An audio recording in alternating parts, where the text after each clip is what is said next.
It is a great day. Not a good, a great day for Jake Query sports fandom. It's a great day all the way around. It's beautiful outside. Now, Sean Ash at WTHR, when I was in there yesterday, said that by the middle of today, it's going to start getting funky out. But it was gorgeous this morning. I've got, right here, you can see it, Eddie.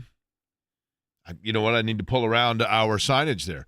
Got my Java House Colombian here. I was about to say, is that the Colombian? That or is. Is that a little bit of the Wrangler energy? Do you really? No, I was asking you. Oh, yeah, no. Going with the Colombian today. Obviously, the Wrangler's fabulous as well from Java House. And that's because, and I'm drinking the Java House Colombian coffee today with the Peel and Pour Pod because I was up late last night. It goes without saying. It's a sleep deprivation Tuesday. Literally and figuratively, but it literally is a sleep deprivation Tuesday because I was up so late last night celebrating multiple facets of the Jake Query sports fandom on why life is good, baby. It's more than just a T-shirt company that you see around Hilton Head. Life is good. For example, I do a weekly NFL pick'em each and every week with my three buddies, Brian, Brad, and Sean. This week, I missed. It's a confidence pool. You rate each game on how many points per game. I had 3 points on Pittsburgh, and they lost on Thursday night. After that, clean sweep, 14 straight. Nobody cares, I realize.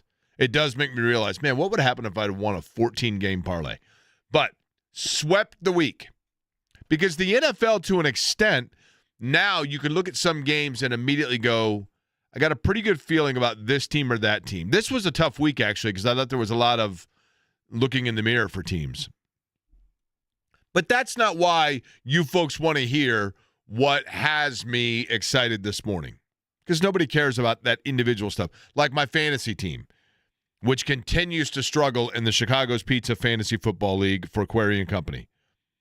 My team's decimated. Just decimated. My good players are hurt, and the good receivers I have, their quarterbacks are hurt. Been a disaster. But nobody cares about that. What you care about is this. As I mentioned yesterday, the number 2 team in the country in college football, we get to talk about on this show, including their coach talking about a place that he's going into to play, or actually they're coming to him to play, and he's talking them up, but there might be actually something in terms of a little reverse psychology and checkers and chess being played for Curt Cignetti. And we get to talk about that, which has me excited. And it has me excited enough that it kept me awake for an extra 30 minutes last night. And then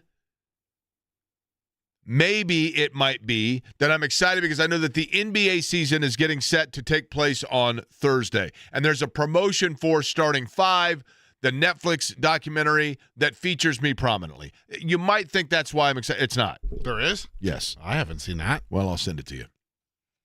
I can get you a framed copy if you'd like.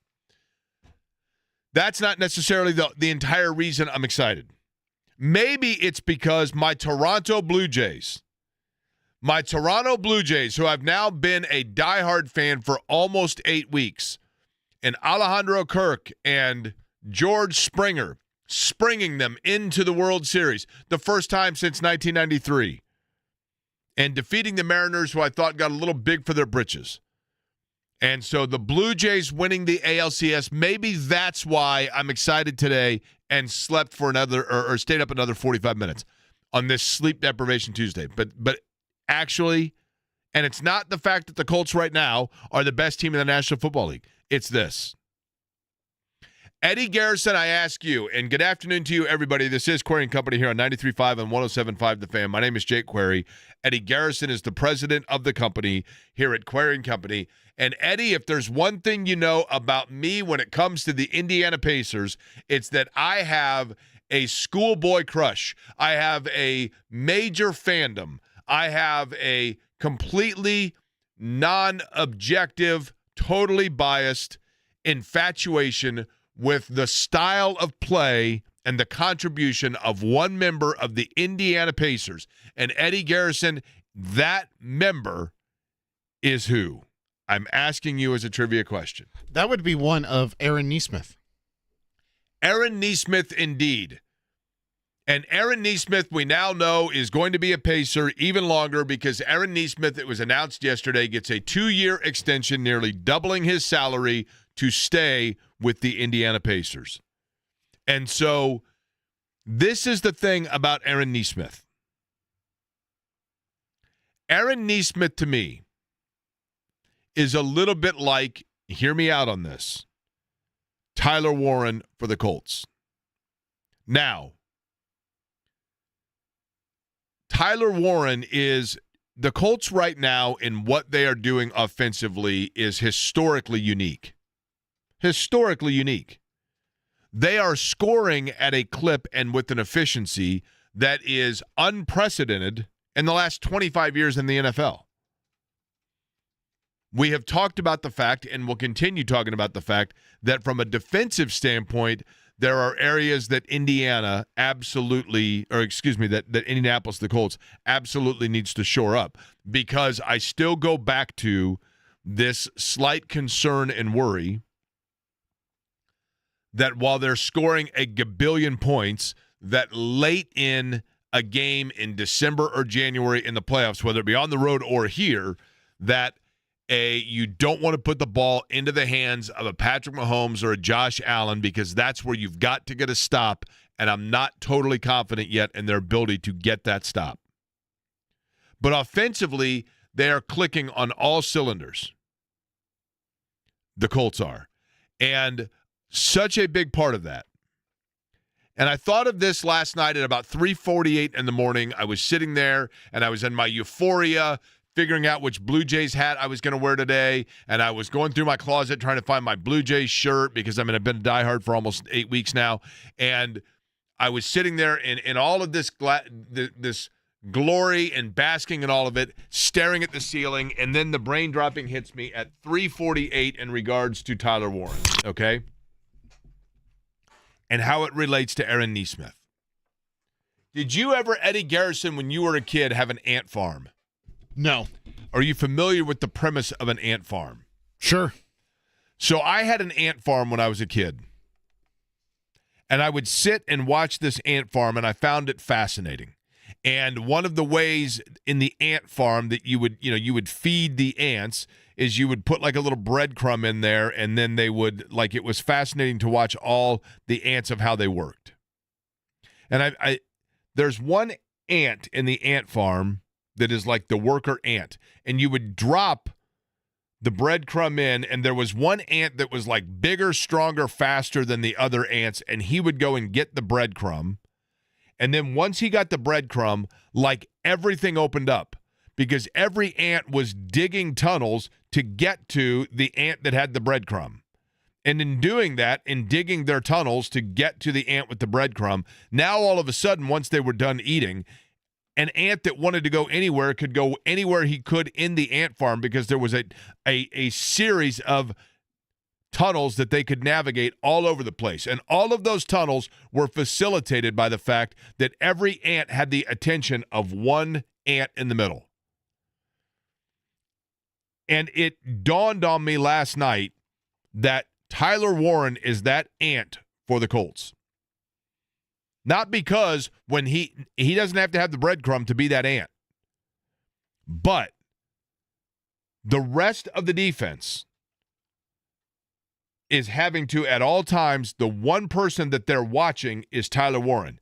And because they are always keeping an eye on Tyler Warren, and because whatever Tyler Warren does, there has to be specific attention that moves towards him, that is freeing up little tunnels and little avenues all over the field for Jonathan Taylor and for Josh Downs and for Alec Pierce and for Michael Pittman and for Daniel Jones if he's holding on to the football, for A.D. Mitchell, for Ashton Dulin.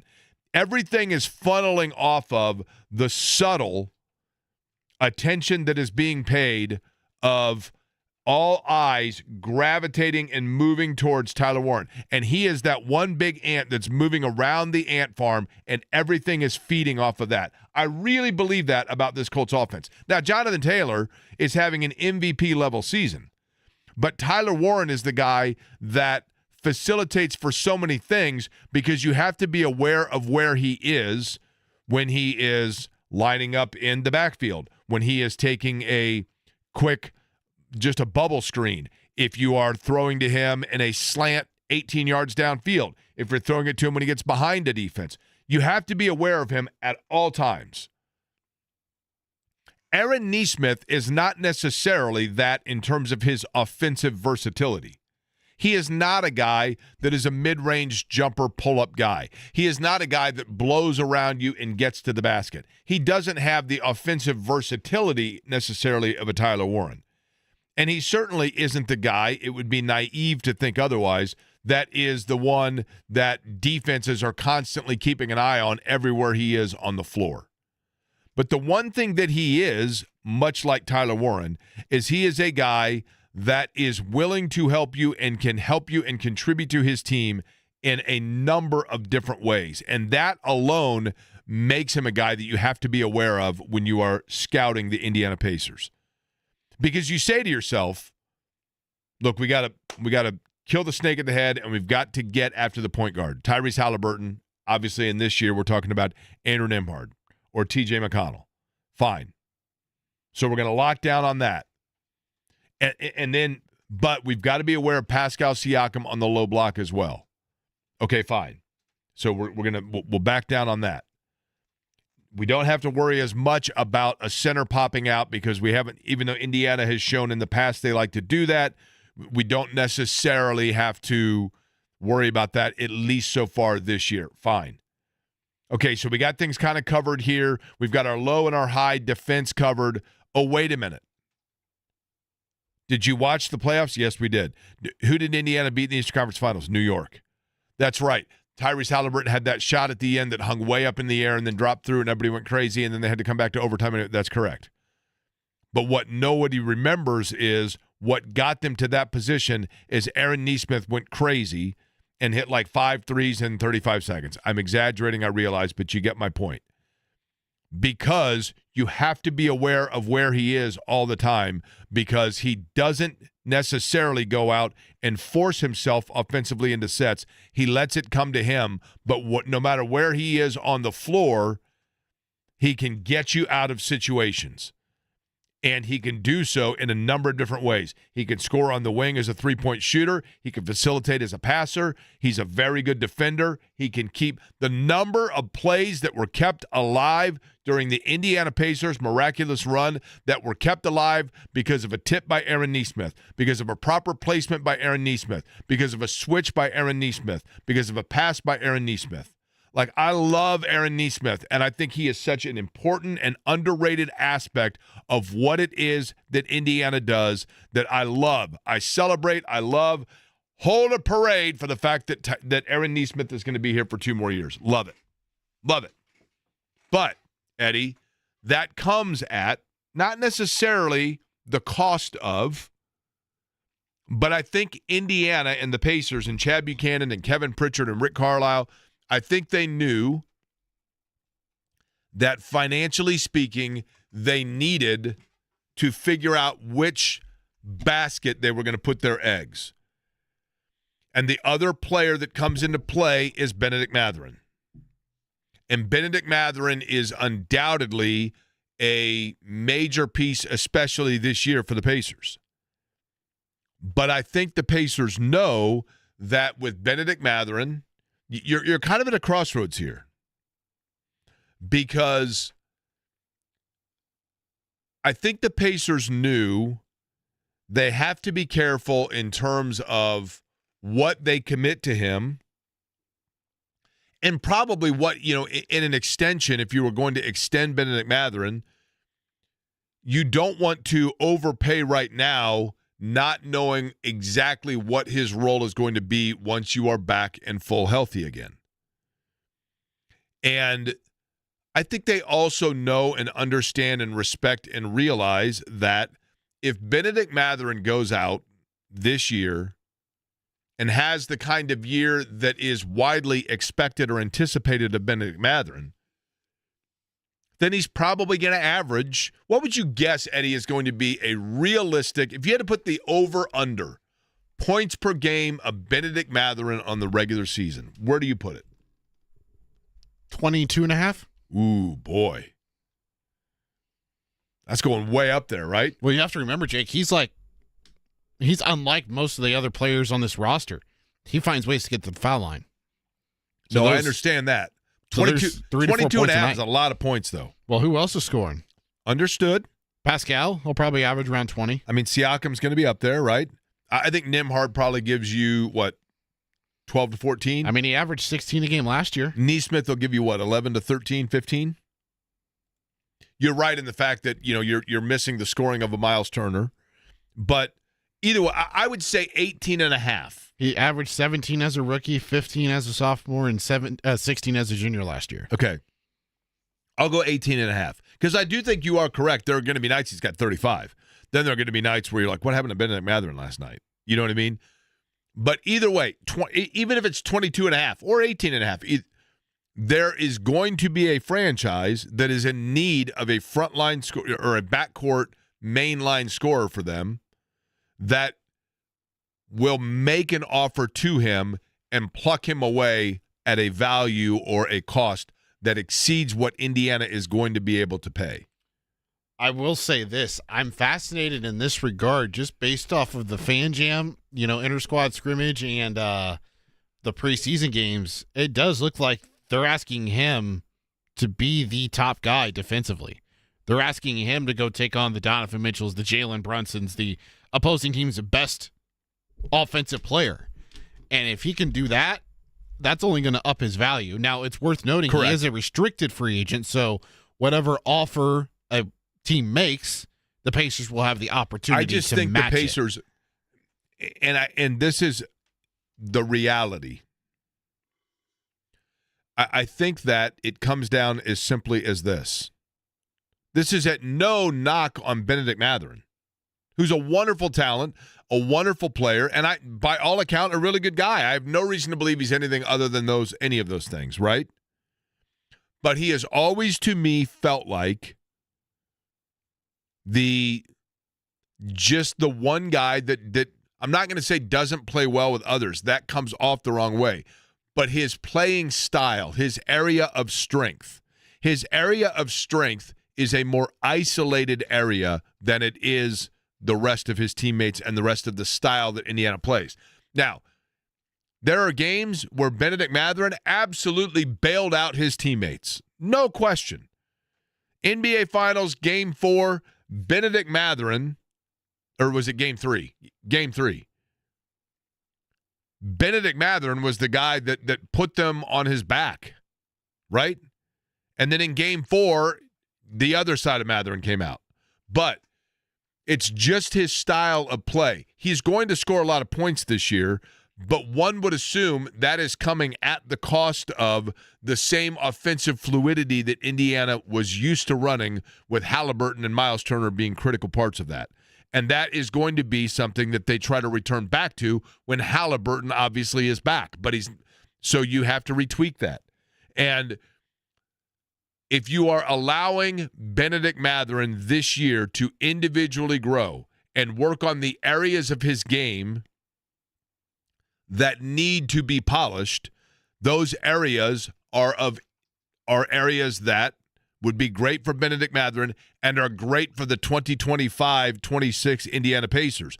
But when you get to the 26-27 season, you go back to kind of a little bit stylistically an area that relies less on his get-to-the-basket priority and isolation priority. And therefore, I think it's in the Pacers' best interest to hold off Eddie on figuring out locking that in until they can get a real feel for just how versatile or flexible he can be. Not that he doesn't want to be. I'm not saying that. Right. I'm saying that his game can conform and become a hybrid back and forth of the way they need to play this year and the way they want to play next year. I totally agree with you, Jake. I mean, that's the whole reason why you don't sign him to an extension, because these two parties are probably way off in terms of numbers as it is going into it. I don't know if they had conversations about an extension. You would assume the Pacers' offer would be significantly lower than what the Mathurin camp feels like, because the potential of Benedict Mathurin is still, a fringe all-star type of player. And can he tap into it? Can he finally develop into it? That is to be seen this season because he's going to have an opportunity now. He's 23 years old, so he's entering that time in his, professional career where this is where you need to start seeing the production as to why you drafted him 4th overall. Now, let me tell you the other thing that happened to me last night, okay? And we got a big show lined up. Stephen Holder's going to join us on the program overall. Today. What's that? 6th overall. I got that wrong. Scott Agnes going to join us 2 o'clock hour. Bobby Marks will talk a lot about this, as a matter of fact, at 2:30 today. But another thing that jumped out at me last night, I started doing sleep mathematics. Where you look at the clock and you're like, okay, if I fall asleep right now, I can get 4 hours right now. Okay. I read a medical journal that said it's better to do it in 90-minute increments. So 3.5 hours would be perfect. I can do that right now. You just do it. So eventually I punted. And so I'm scrolling my phone, and there I see it. There I see it like it's a sunbeam on the mountaintop. Jake, read me. And it's a part of my phone that's trying to draw me back in, right? That vortex of the digital communication that keeps our brain going. And there I see it. There I see the tweet. And it's from none other than Eddie Garrison. Eddie, who sent a tweet at like 2 o'clock in the morning that just simply said, I so love October baseball. Eddie Garrison, whose mind was racing as well, who had his own brain droppings happening at 2 o'clock in the morning because the euphoria of that chill in the air, even though you don't get it in Toronto because they were playing indoors, but we pretend that they do. You get the huddled masses of the fans in their hooded sweatshirts clinging to this hope and this desperation that their team is going to find some sort of a miracle, and that this stagnant offense and these dead bats are actually going to come to life. And a team that had 50 come-from-behind wins over the course of the season in Major League Baseball to lead the league was going to have one more left in them. And you get that tension that is October. And I'm not some huge Major League Baseball fan. I'm not. And I understand that we are right now sitting here in a city that has the best team in the NFL, the number 1 team in college basketball, the number 2 ranked team in college football, coming off of a season where its WNBA team with all of its top-line players, virtually all of them, out with injury, and yet they get within a hair of the WNBA finals. And their NBA team extending a player and getting ready to play on Thursday against the team that beat them in the NBA finals some 4 months ago. I get all that. But there's something about the postseason baseball that is cool and is fun and is dramatic. And if you can find yourself a rooting interest, it's pretty awesome.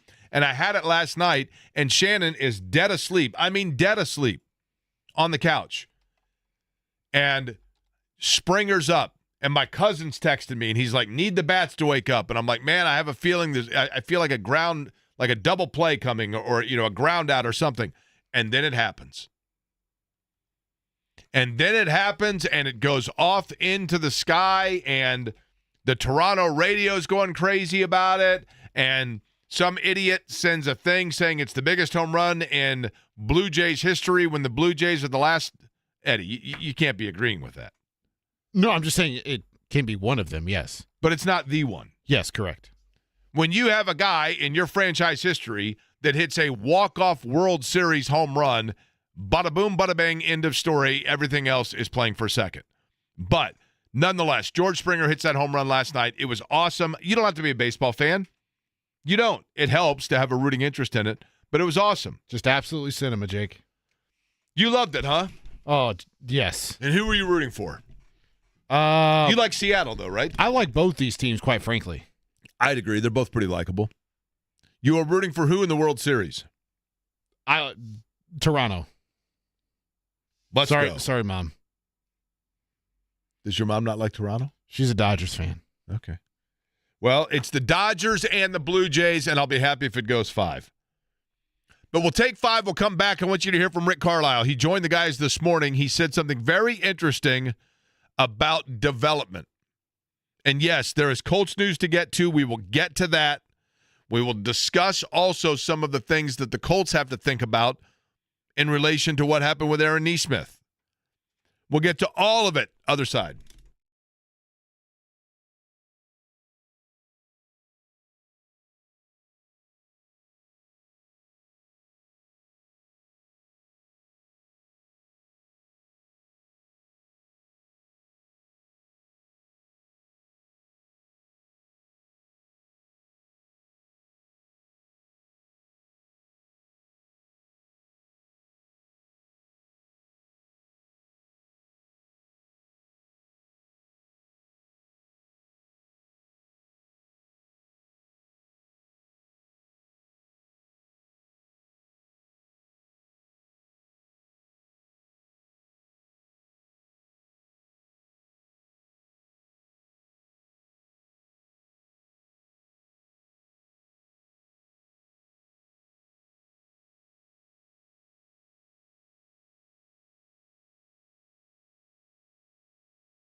Carlisle was on with the guys this morning.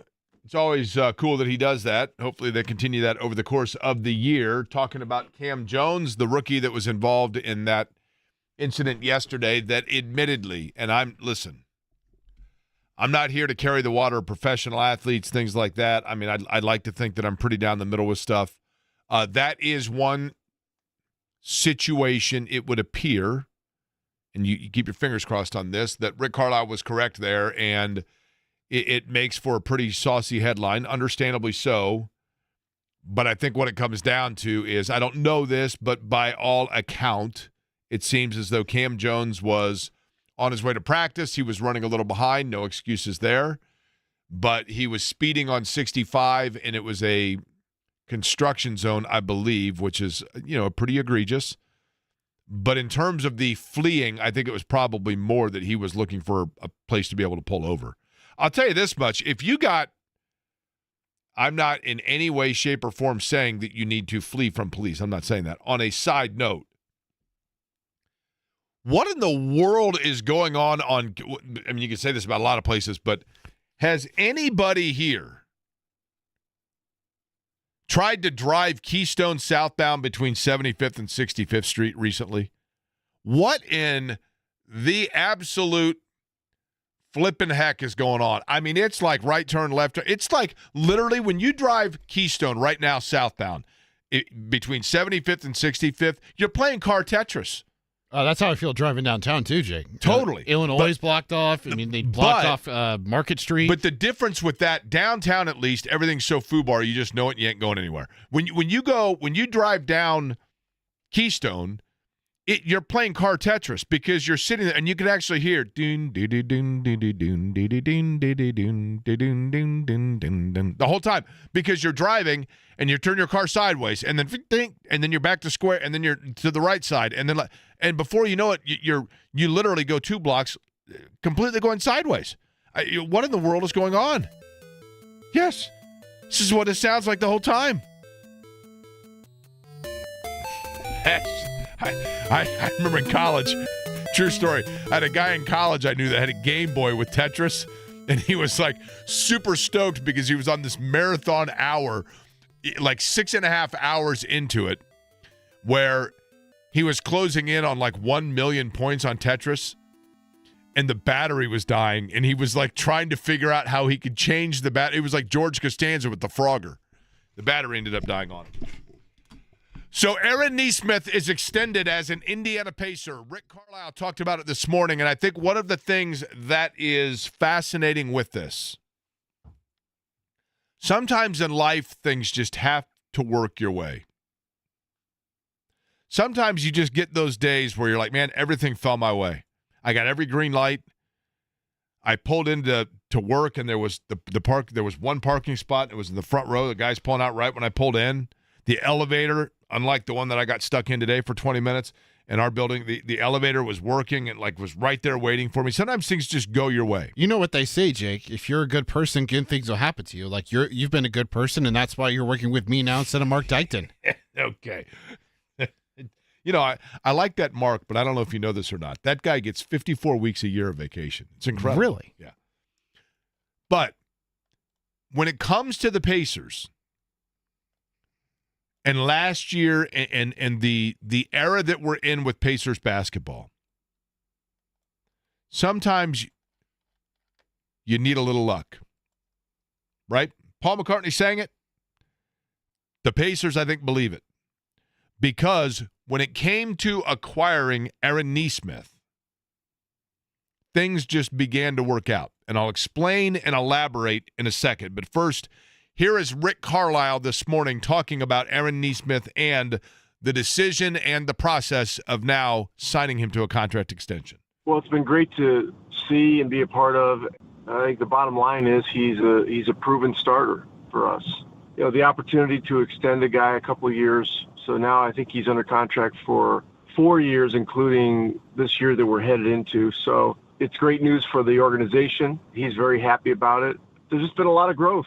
here's a kid that barely got in the games when he was with the Celtics, and a lot of that had to do with the guys that were ahead of him. A lot of them were great players, etc. This has been an amazing opportunity for him, and he's taken advantage of it, and he's really helped us.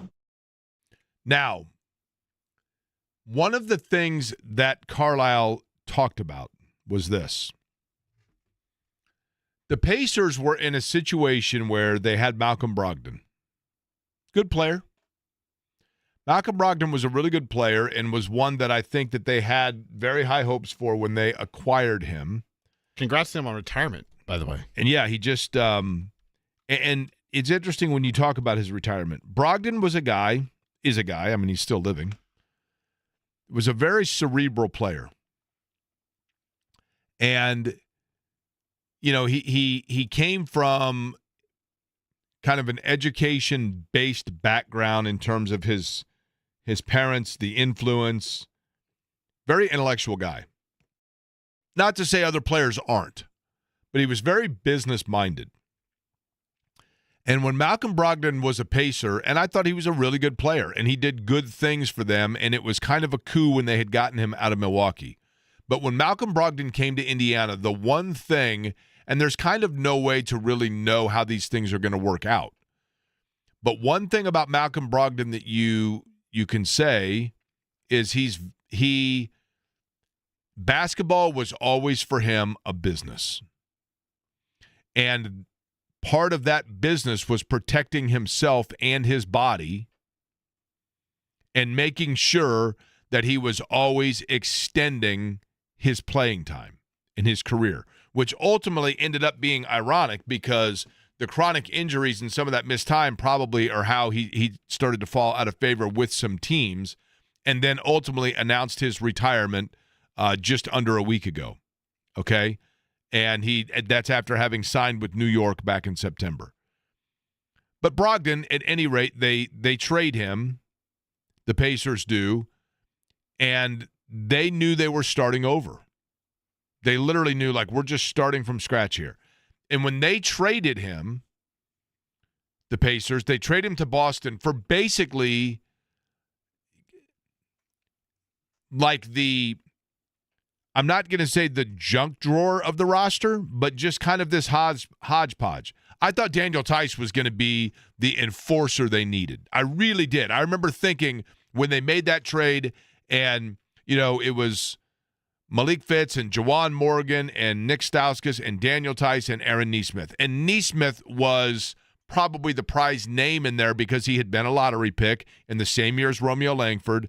And you couldn't hold it against the guy that he was unable to get on the floor on a floor that had Jason Tatum and Jaylen Brown and the other weapons that Boston had.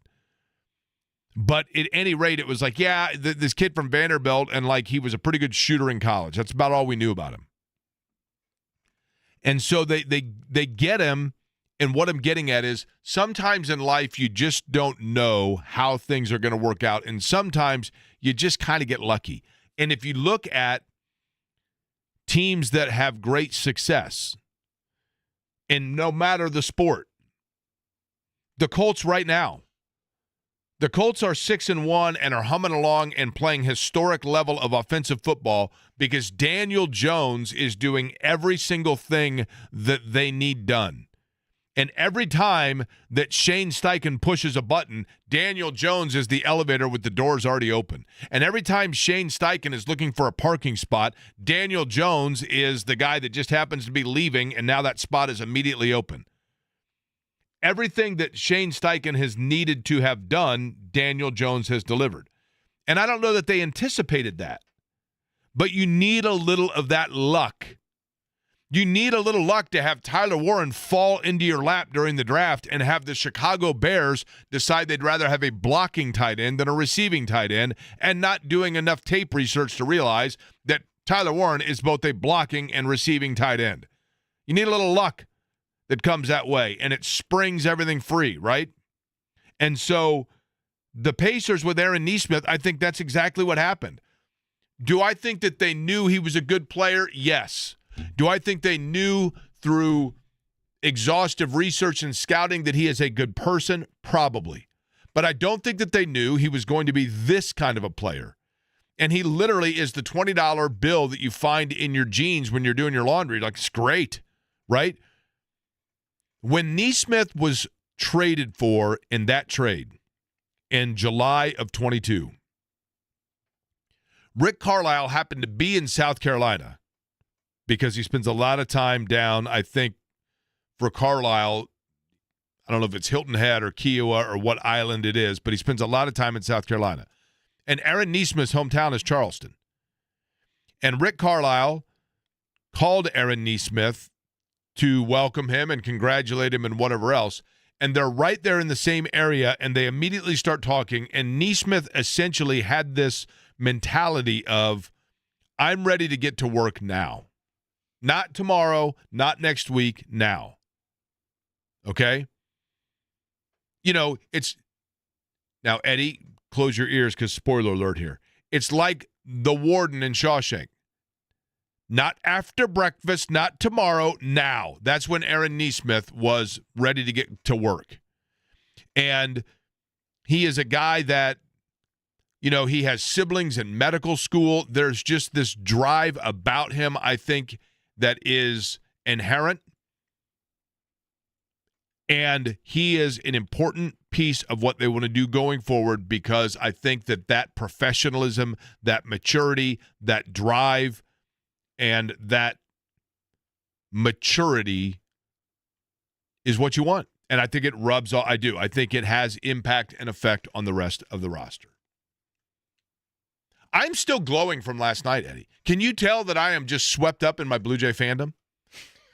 You wore the hat today and everything. I have the other hat in my car. I got the 93 World Series hat. You've seen it, right? I believe you said the kids would say it's sick, right? Did I say that? You know what? I think I wore it last week while you were gone. And I did buy you a hat, by the way. Have you worn your hat yet? I did wear it down in Florida, yes. Did you really? Yeah. How'd it feel? How'd it fit? Perfect. Nice and snug. People have been complaining about that hat.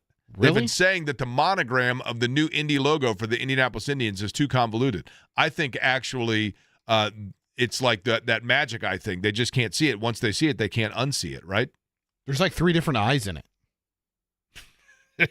Are there really? Yeah. Indianapolis Indians, Indiana? Is that it? I don't know. Are you saying there are 3 subtle eyes? Yeah. I never knew that the old Indianapolis Indians logo, the one that I always thought it looked like an arrowhead. I was 53 years old and like a week ago before I realized that is 2 capital letter I's merging in on one another for Indianapolis Indians. Brilliant. Brilliant. Then we had Randy Lewandowski on, and he said, you know what? It was so brilliant, a lot of people didn't realize it. Stephen Holder going to join us 1 o'clock. There is a big question mark for the Colts, a big one, and it has nothing to do with their pass rush. I'll tell you what it is next.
Allow me to ask you this question, Eddie Garrison.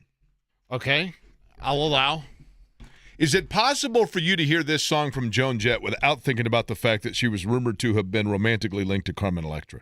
That's not really the question I was going to ask you, but it comes up every time I hear this song. And I also think of the 1980 roller skating party at USA Skate East, where I believe I asked Sheila DeMars to moonlight to the song I Love Rock and Roll by Joan Jett. Now, if that ain't romantic, you tell me what is. Carmen Electra follows Mark Dykton, by the way, on Twitter. I saw that. Very impressive, is it not? Yeah. And you know what? When I saw that Carmen Electra is following Mark Dykton on the Expos Twitter, I thought maybe it was because, like, for example, who's the stand-up comic that takes his shirt off everywhere? Excuse me? Who's the stand-up comic, heavier set fellow, that's always shirtless? Bert Brett. It's either Bert or Brett. It's Bert, right? Somebody help me out here. I think he's really funny. I mean, I don't have any. Kreischer? That's it. Bert Kreischer. He follows me on Twitter, right? And so he follows me on Twitter, and I think, well, that's cool. And then you look at it, well, he's following like 360,000 accounts, right? So you realize it's some computer. But Carmen Electra, I thought maybe that was the case, and then I saw it. Carmen Electra is following literally like 6 people on Twitter. She follows Dennis Rodman, Joan Jett, and Mark Dykton, and then like 3 people she went to high school with. It's the weirdest thing ever. It's very strange. But my question for you is this. We were just discussing in the break, and it's not often that you and I talk in break, but in this particular time, I'm sleep deprived, and so you decided to take advantage of my lack of neurological function. Especially sports. And correct, that is actually correct.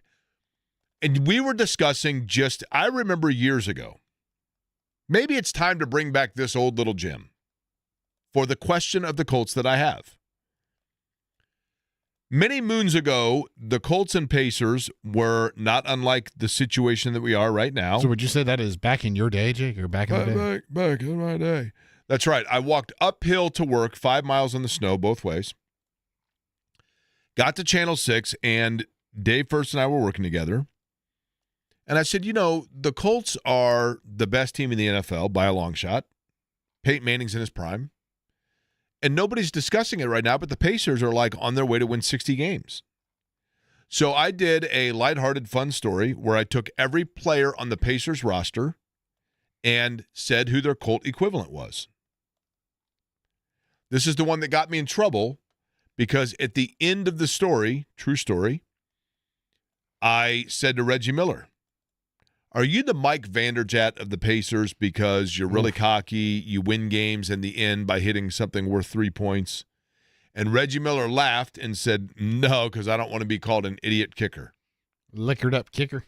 And then I ended the story by saying, perhaps, but hopefully Vanderjagt will always be as clutch as Reggie or something along those lines. And the next day, Bill Polian called WRTV Channel 6 and said, if I did not write a handwritten letter of apology to the franchise for disrespecting them and their kicker, that they would pull my credential. And I'm like, I didn't say it. I quoted Reggie Miller, who was quoting Mike Vanderjagt. And in the end, all's well that ends well. But I digress. So if you were to look at members of the Pacers right now, we were just discussing whether or not, for example, like who is Benedict Mathurin, okay? Mm-hmm. I think in actuality, the one analogy would be, I will ask it to you in these terms, Eddie.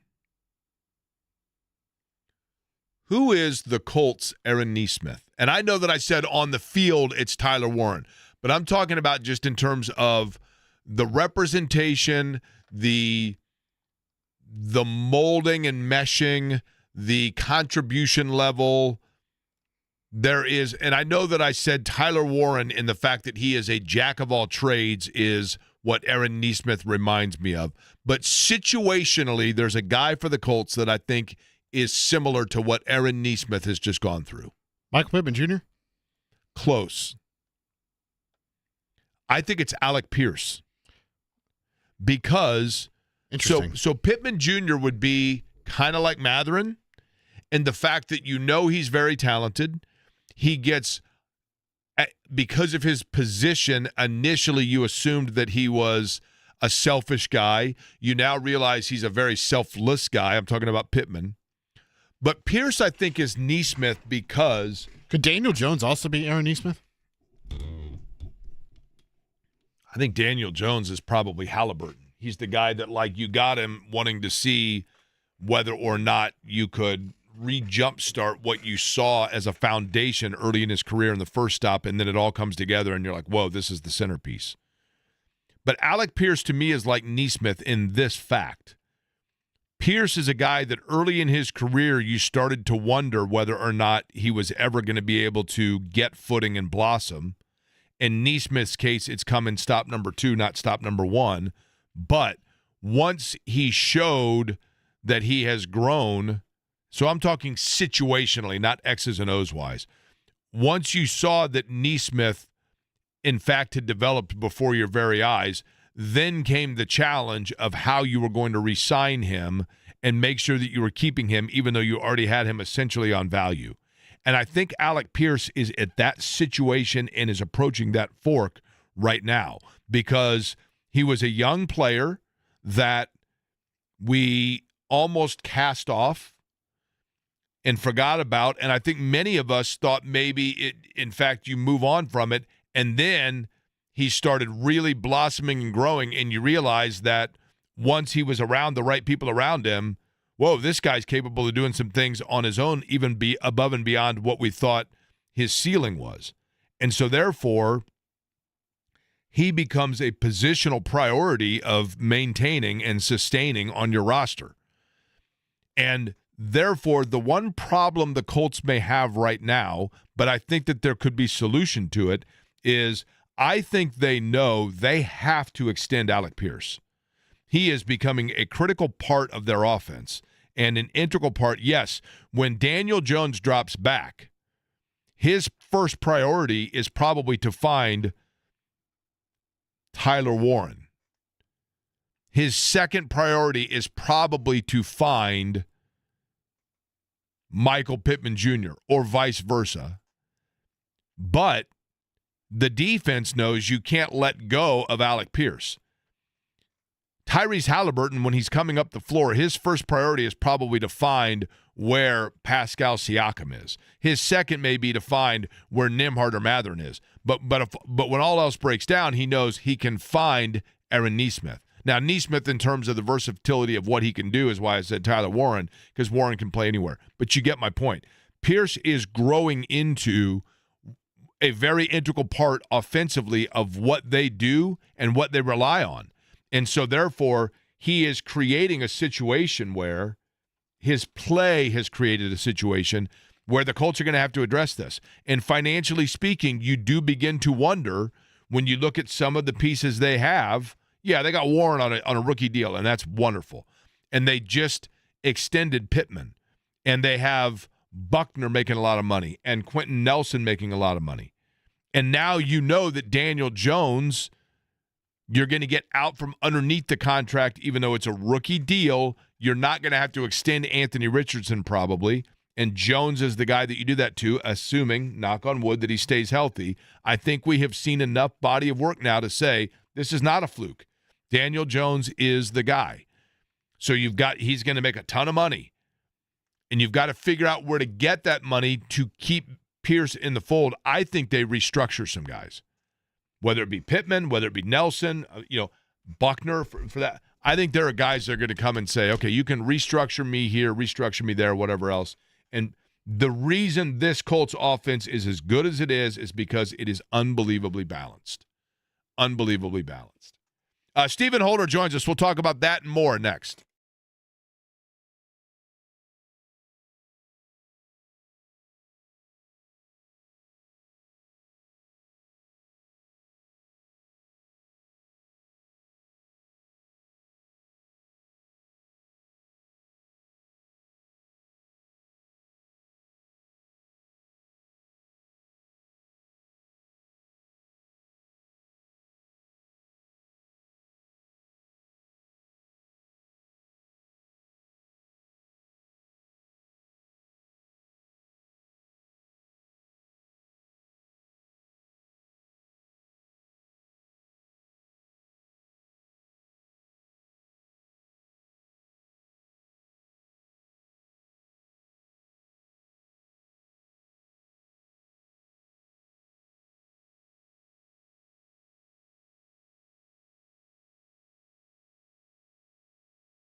We're going to join us just a couple minutes. He's wrapping up some things out at the complex. In the meantime, because it's a Sleep Deprivation Tuesday, we're just going to spin it right back to the late 80s with some Wall of Voodoo, baby.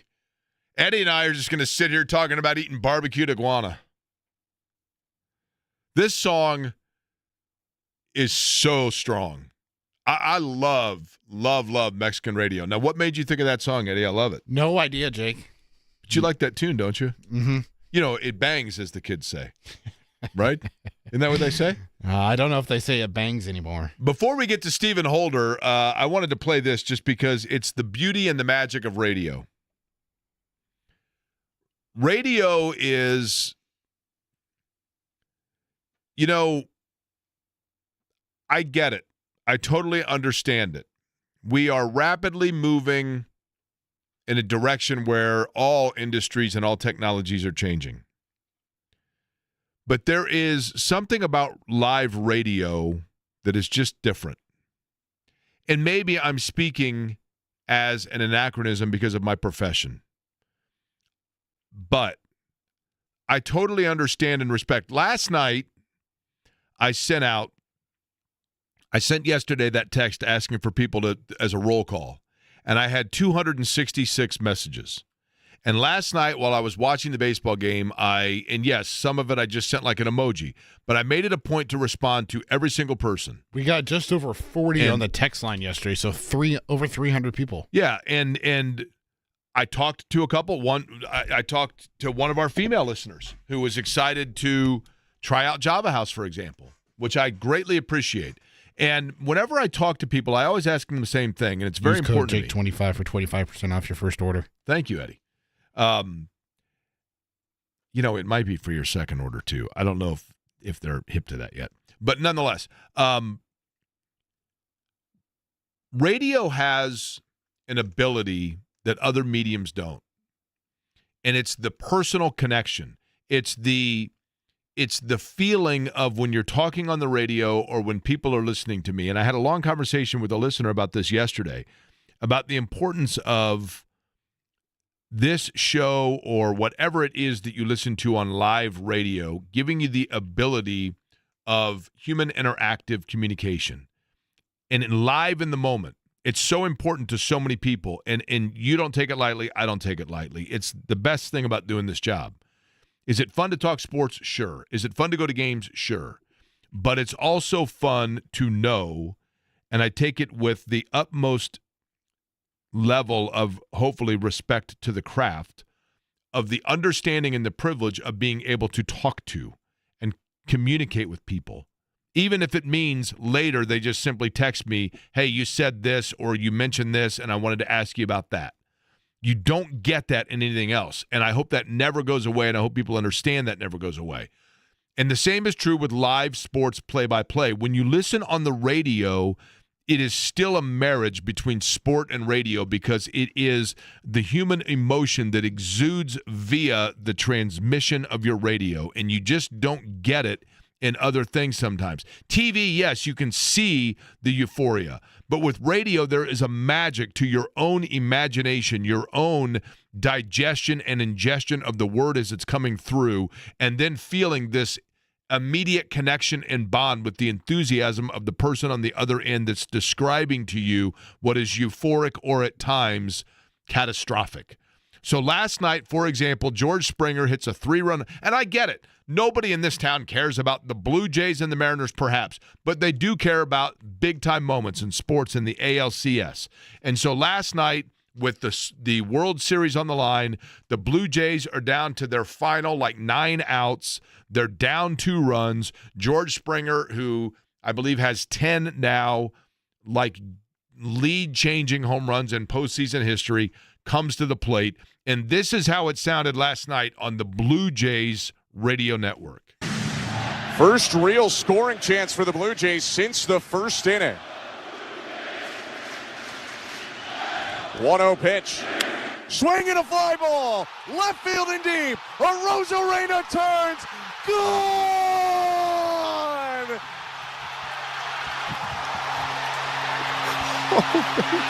A Springer dinger 4-3 Blue Jays in the bottom of the 7th. Okay, so you can hear right there the color commentator, the unbelievable nature of the guy wants to both cry. You said you think it's Dan Shulman, right? I think it is. He does their TV, and I know he's pretty flexible. But. So, well, yeah, and he wouldn't be doing their TV because they're on, obviously network at that point, right? So you hear the euphoria in his voice where he wants to both cry and he wants to hug you. And that comes through via the radio. You can feel the emotion. Now, you can also feel when things don't go well for your team. You're not alone because you can feel the sorrow, the disappointment, the dismay, the concern when your team is the one that suddenly gives up, as had happened to the Blue Jays in Seattle with the home run that turns things. Seattle also with the Mariners radio network. You can hear the disappointment from that home run on the other side. Here comes the pitch from Bizzardo. Swung on. That is hit high, deep left field, and it is gone.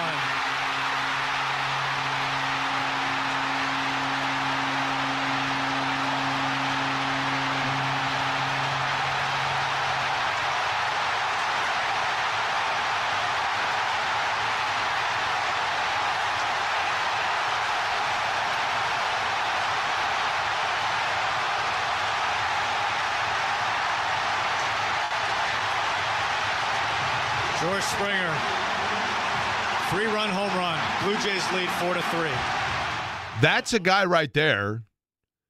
There's an art to letting the crowd tell the story. But that's a guy right there that isn't just letting the crowd tell the story. In that moment, he doesn't have a story to tell. And I mean this as the utmost respect towards that call. Because sometimes you let no words say all the words. You went 27 seconds between words there, Jake. And the reality is this. That silence and only hearing the noise of the crowd and then coming back from it and saying simply the facts of the matter. Radio is what makes that work. It truly is. And yes, you can go back the next day and listen to it like we just did and still feel that emotion. Those are two great calls from two different standpoints. And it's the reason why. Are there people still, like there was a time in this country where people will tell you, if you lived in Brooklyn, New York, you could be out walking your block and you knew everything going on in the Dodgers game because everybody was sitting out on their front porch listening to it on the radio. And so you could just hear it. The same is true like in St. Louis of the Cardinals for a long time. And I understand that perhaps people now, you gravitate towards television, obviously, or you're doing a million different things and you go back and you just catch the highlights off TV or whatever. I get that. But in the moment, nothing captures it better. Nothing. And tip of the cap to those two guys, those two announcers, and those two radio networks for what was a pretty electric moment, for sure. And like I said, Shannon was dead asleep on the couch, and I jumped up. She jumped 10 feet off the couch because I jumped up and yelled out. And it's been a long time since I've done that, non-Pacer related probably in sporting events, in sport. But just jumped up and was like, Now, that was happening, obviously, while Seattle was playing an NFL home game for the Seahawks, beating the Houston Texans. And now the Colts, Eddie, the Colts are so far out in front in their own division here, you don't want to get too high on the horse. But for sure, we thought going into the year that Houston was going to be one of the teams that, I think we knew Jacksonville was possibly going to be decent. But with Houston, I'm fascinated by the Texans because, Nico Collins goes out can't finish the game yesterday. He's a big target for C.J. Stroud. C.J. Stroud, what's that? Concussion. Correct. C.J. Stroud last night, did you see his numbers? Yes, I watched that game. He threw 106 passes. Painfully. C.J. Stroud, and, I'm thinking of other quarterbacks that would fall into this category. We've seen it here. And it's why perhaps the Colts want to be still precautionary with Sam Darnold. But the quarterbacking position is one that you can start to falsely believe that somebody is the long term, and eventually things kind of balance themselves out once. And yes, a big part of it is protecting guys, and a big part of it is having targets for them, and a bigger part of it is having a running threat behind them. But you have to assess all of those things for a quarterback in case any of them go away. And you look at the case of Stroud, for example, they can't run the football. And he, for a guy that was a ball placement specialist, as he said during the combine, and he wasn't wrong at the time, I didn't watch the totality of that game, but that offense now suddenly feels completely inept. And the Texans, who have been at times from a front office standpoint inept, have never looked at more so. And on the other side of that, Eddie, I go back to this. Are the Seahawks good? I don't think we know. I mean, we're almost a third of the way through here, right? Well, we're more than a third of the way through. Are the Seahawks good? Or what, 5-2? I mean, you don't hear anything about them? Are they good? Let me give you a couple teams. I'm going to give you the team, and I want you to ding or buzz. Are they good? You ready? I mean, they beat the Steelers, Saints, Cardinals, Jags, and Texans, lost to the 49ers and the Buccaneers. Okay, but again, I go back to, let me give you a couple of teams in the National Football League. If they're good, you give me a ding. If they're bad, you give me a buzz. Can I play the crickets if we don't know? Yes. If we don't know, it's crickets. You ready?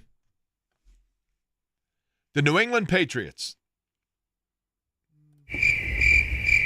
Really? I mean, they're 5-2, but their schedule has been incredibly weak. Okay. They beat the Panthers. They beat the Dolphins. They did beat the Bills when the Bills made a lot of mistakes, so they took care of their business there. Beat the Saints and beat the Titans. Like they've defeated the 4 worst teams in the NFL. The Pittsburgh Steelers.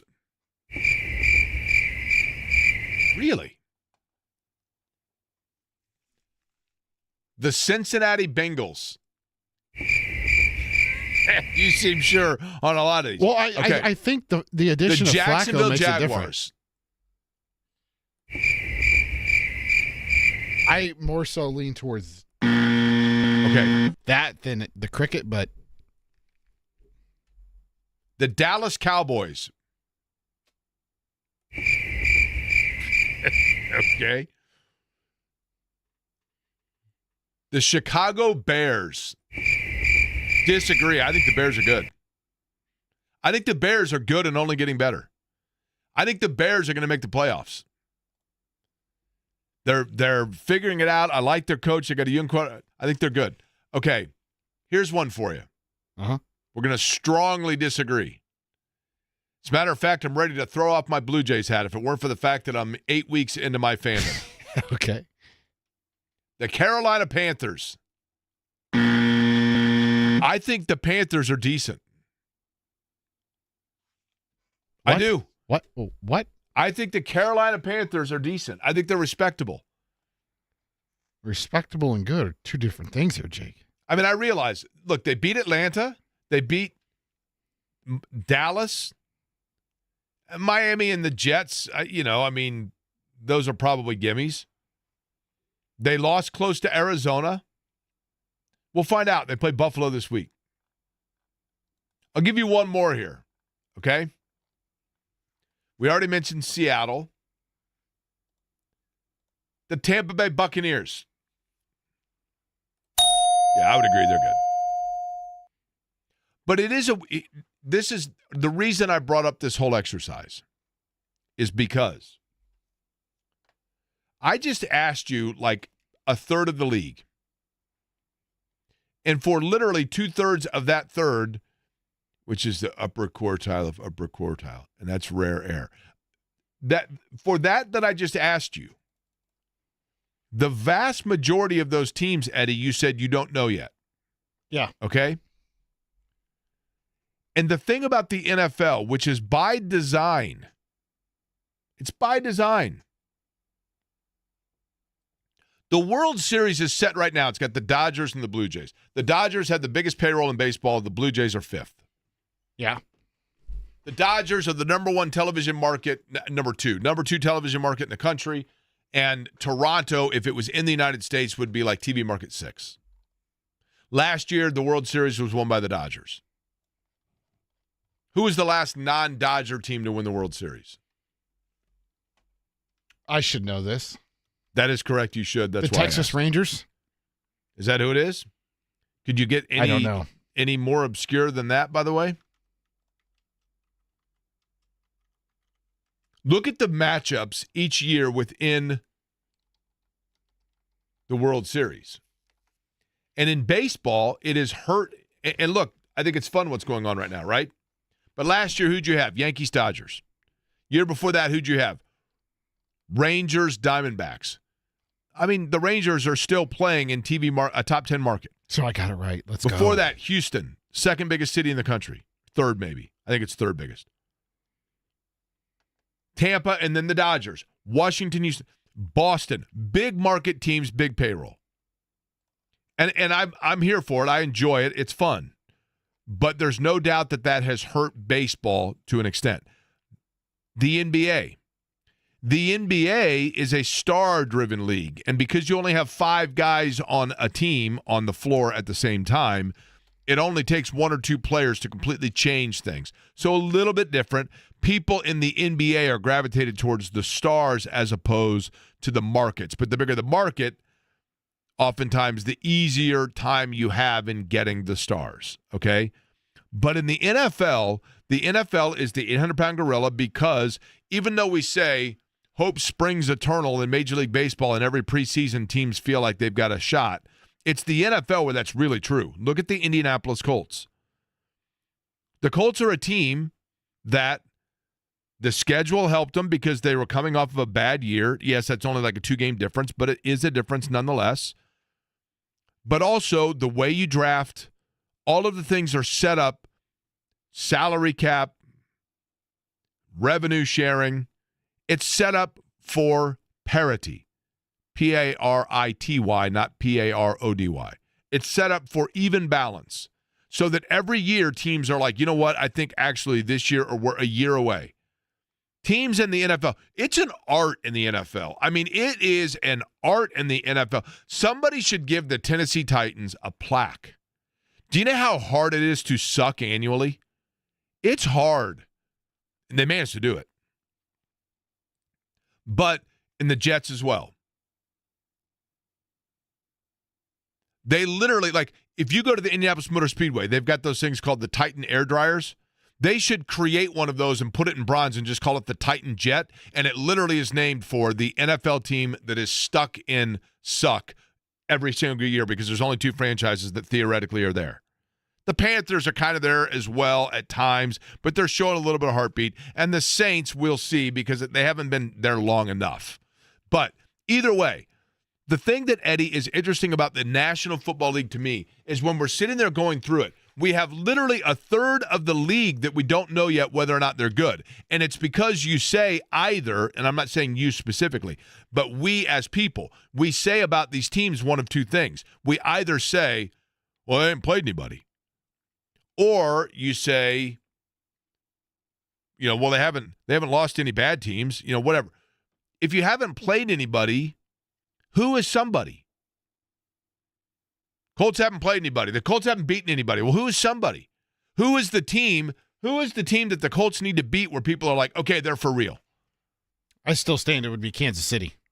Okay. Here in a couple weeks. That's fair.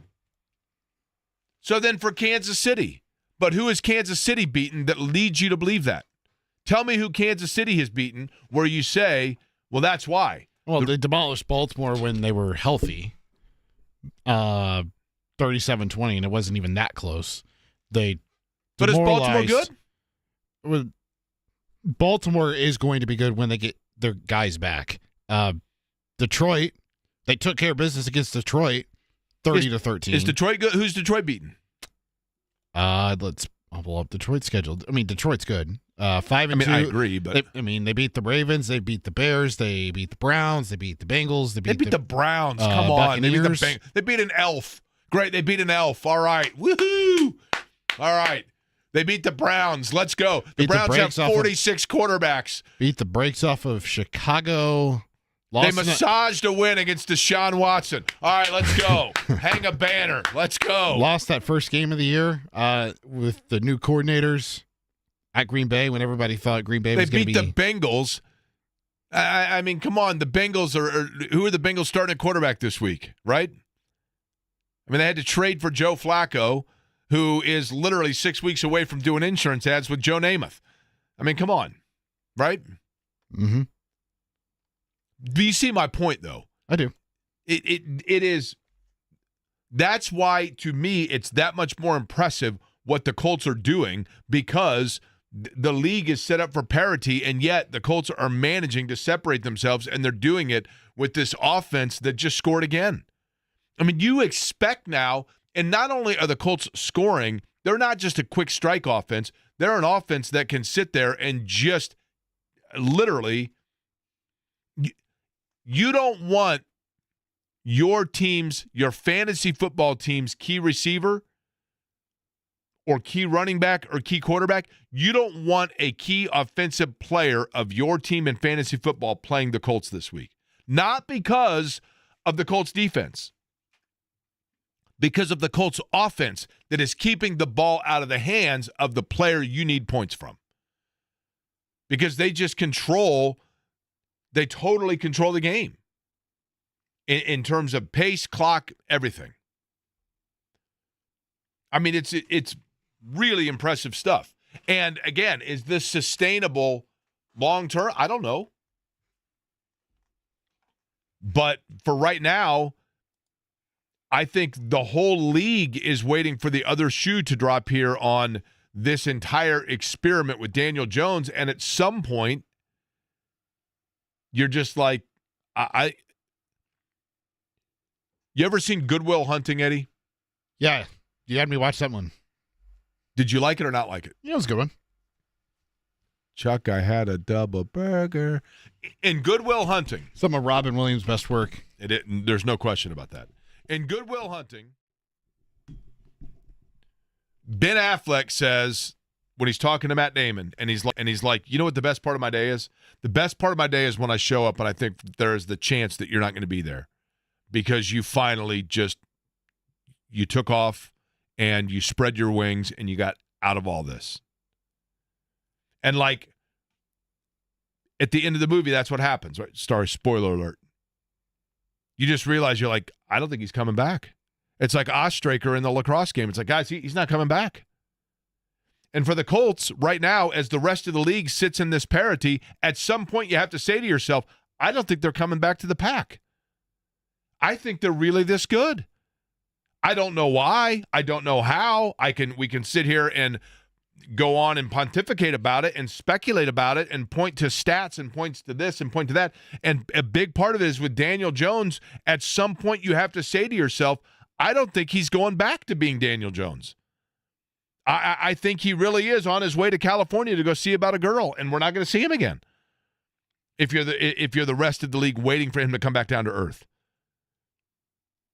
And the Colts have to make that decision. Is, in fact, there enough finality there of that for them to definitively say, we need to pay this guy. We need to lock him in.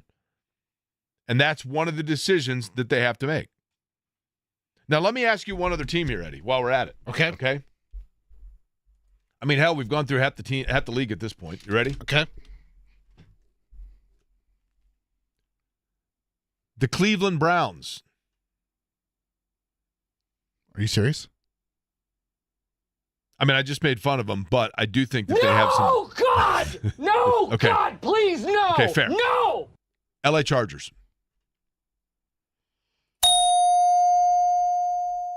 See? And that in that vein, then you got another reason why you've got to be impressed by what the Colts are doing. We may judge good differently, Jake. My definition goes like, are you a playoff team? Like, are you a team that's competing for the playoffs? Yeah, how about this one? Washington Commanders. I feel so bad for them because they're so injury riddled. I do think they're a good team, though. Ooh. I think Washington, it's one of those years, if you're doing sports talk radio in Washington, you've moved on. You're like, okay, well, back to the Wizards. Can you imagine how bad that would suck? Can you imagine if you're doing sports talk radio right now in Washington, you're like, okay, the Nats, the Wiz, and the Commanders. Bring on Georgetown, baby. George Washington going to be any good this year? Gosh, I've forgotten how painful their last 3 losses have been for the Commanders.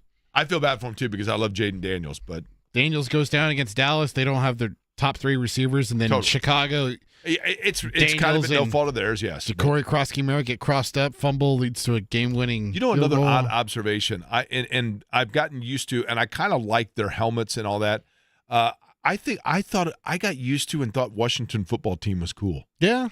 I just would have stayed with that. Like, just the generic nature of Washington football team. Sounds very 30s newspaper movie reel. The Washington football team yesterday in a captivating win, 17-10 over Dallas. Yeah, I don't know. It's kind of fun. We come back. Curt Cignetti had some interesting things to say, and perhaps he was saying it with a subtlety about one of his former colleagues. We will explain, and we'll try to catch up with Stephen Holder as well.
Indiana is set to get back onto the gridiron, taking on UCLA. And you remember, actually, I think you could make the argument that UCLA was kind of the wake-up call to an extent for the rest of the country last year with IU football. Because it was when they went, and I'd have to look, Eddie, if you could look up their schedule last year. I think maybe it was like week 3 or 4. It was fairly early on. But just the whole aura of, the Pac-10, Pac-12, whichever way you want to call it, merger, and UCLA and USC, and don't kid yourself. UCLA, and for that matter, Washington, they were like BOGO, buy one, get one. For example, IU Indy and their basketball coach, Ben Hallett, he's going to be at a chocolate company up in Fishers and on Monday making chocolates. And if you go up there and buy a chocolate, you get a basketball ticket for free. And I think IU Indy this year in men's basketball is going to be really good. I do. And in addition to that, their volleyball team has home games this week. And if you go to those games, you can if you buy them online, you use the old BOGO phrase, buy one, get one. And you can get tickets to men's soccer. That's how people do these things, right? And when the Big Ten was expanding, they basically said, with USC and Oregon both, like, we're going to BOGO. We're going to buy one, get one. And they wanted USC for football. And USC essentially said, we will come to the Big Ten, but we need a travel partner school or one that has to come with us, essentially. And so the Big Ten said, fine, then we'll take UCLA. Because it was all about football. UCLA has a huge basketball program, but it was all about football. And so UCLA they piggybacked USC in. And while I don't know for certain that's how Washington got in, I think for sure the Big Ten was going after Oregon for the football prestige and the Nike money, and therefore Oregon did the same thing, and that's how Washington got brought in because it had football prowess. But when Indiana went to UCLA last year, I think because Curt Cignetti was new to Indiana and UCLA was new to the Big Ten, the experience of going to the Rose Bowl was this measuring stick for a lot of Indiana fans. And it was on national television. It was in the Rose Bowl, and all these Indiana fans went out there because when would Indiana ever go to the Rose Bowl, right? And like I found out when I went to the Oasis show back a month ago or so, the one thing I learned about the Rose Bowl, fabulous venue, absolutely gorgeous, beautiful, perfect setting, historic. And then you go in there and you're like, this place is a dump. And in 1925, clearly everybody was 5'4" and 95 pounds. And literally it's 105,000 seats, and all of them you feel like you're sitting in a kid's booster seat. And they're concrete. Not literally, but they felt like it. But Indiana went in there and just literally had their way with UCLA. They controlled that entire game. And that, I think, to a lot of people was the wake-up call of like, whoa, this is what in the world here, right? And then they went on and you saw what they did, right? But now they're getting ready to play UCLA again. It's at home. The tables have turned because now we know it is, in fact, Indiana that's a benchmark game for UCLA. Because UCLA fired their head coach in Deshaun Foster. Remember, he's the one that at media days, like, we're from UCLA. We're from LA. Poor guy. A legendary football player at UCLA. But now, since they fired him, UCLA has totally turned things around. Well, not him. They fired him like early in the year. Like 3 weeks ago, they fired Tino Sinceri, who was the former quarterbacks coach, I believe. Correct. With IU. So I was getting to that, right? UCLA has sprung new life here. And yes, Tino Sinceri, who had been a coach at Indiana and had been a co-coordinator at Indiana, right? But he was plucked away. As a matter of fact, I can't remember. Did he come with Cignetti from JMU? Yes. Or was he already on staff? Either way. I can't remember. I thought he was another one of those guys. Either way, he was a member of the UCLA staff and now is not. And you wonder, Curt Cignetti, does Cignetti now have even more motivation and drive against UCLA? Or is this coach speak for the old Lou Holtz strategy? Here is Curt Cignetti talking about the Bruins getting ready to come to Indiana. We're playing a 3-0 football team that's undefeated. That's 3-0 in the conference. Since they have retooled their staff and now have their new defensive coordinator and offensive staff in place, very impressive football team. And offensively, this team is rushing for 233 yards a game right now in their last 3 games, which would be against Penn State, Michigan State, and Maryland. Time of possession, 36.5 minutes. That means the other team has the ball 23.5 minutes. 50% on third down, 70% on fourth down. They've gained 2 possessions with 2 fake punts. So they're keeping the ball away from the other team. They're starting fast, outscoring people in the first half 58-17. Okay, averaging 33 points a game. And defense, a lot of different personnel packages, really try to keep you off balance, really impressed with what they do. When you get outside of normal down and distance situations, you see a lot of stuff. They got about 7 personnel packages, a variety of blitzes, pre-snap looks with linebackers mugged, try to confuse the quarterback a little bit, and they're a rejuvenated football team. Okay, let me give you a couple of glimpses here into Curt Cignetti and why Indiana fans, listen up here.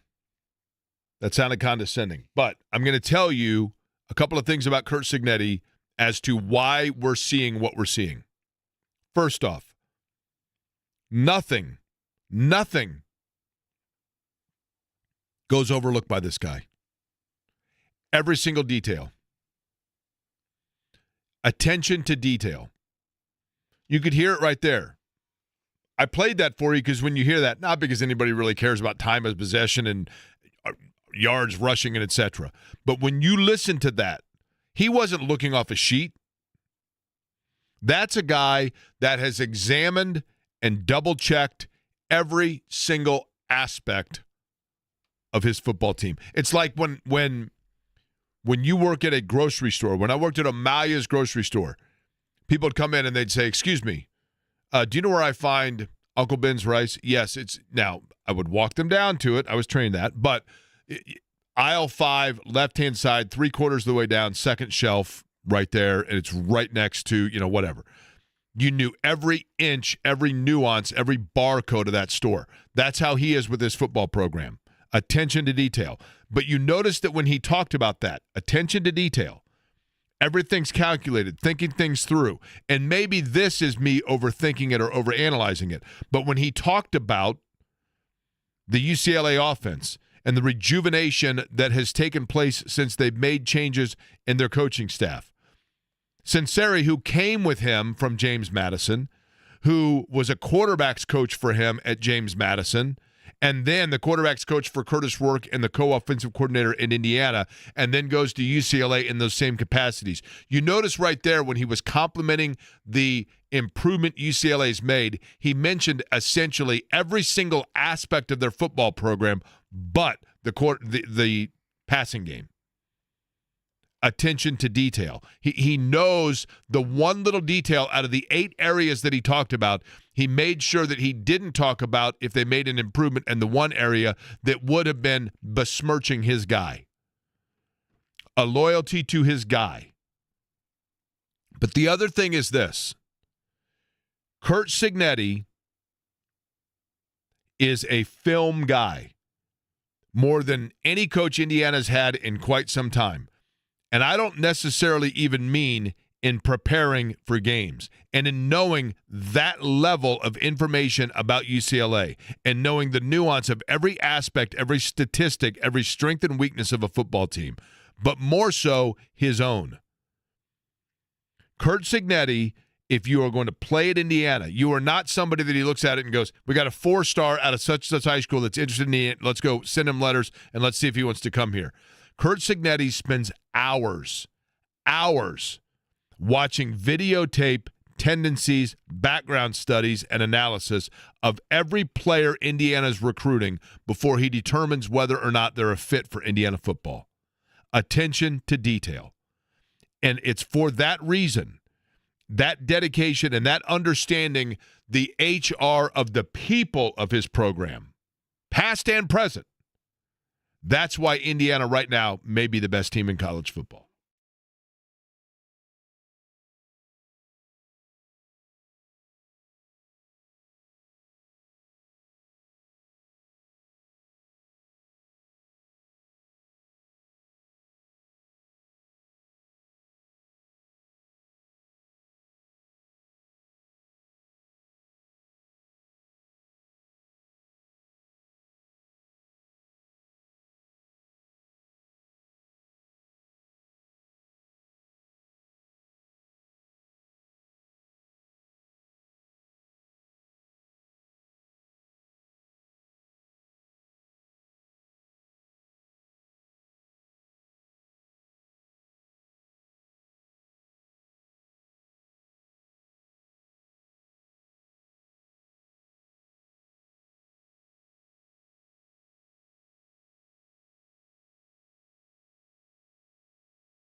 Stephen Holder is with ESPN.com. He joins us on the Java House Peel and Pour guest line.